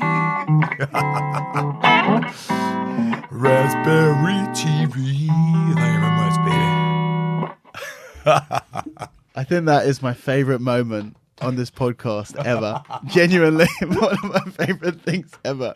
Dude, thank you so much for coming on. That's fucking awesome. Awesome, man. Thank you Thanks very a much. lot. Dude, Brilliant. I really enjoyed that. That's awesome. Cool, guys. That is it. Hope you enjoyed that episode. I certainly did. Lee is a very funny and cool guy, and I'm going to get him to write me a jingle. We chatted afterwards. I know This is missing. I've really realized after this episode that the one thing this podcast is missing is a good bit of music. So I'm going to see what Lee can come up with. If you want to contact the podcast, as always, you can email me, which is podcast@raspberryape.com, or you can find me on social media. My Instagram and Twitter are both raspberry_ape.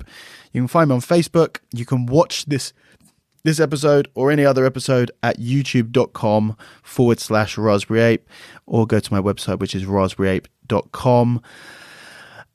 Yeah, that's about it. Cool, guys. I hope you enjoyed this.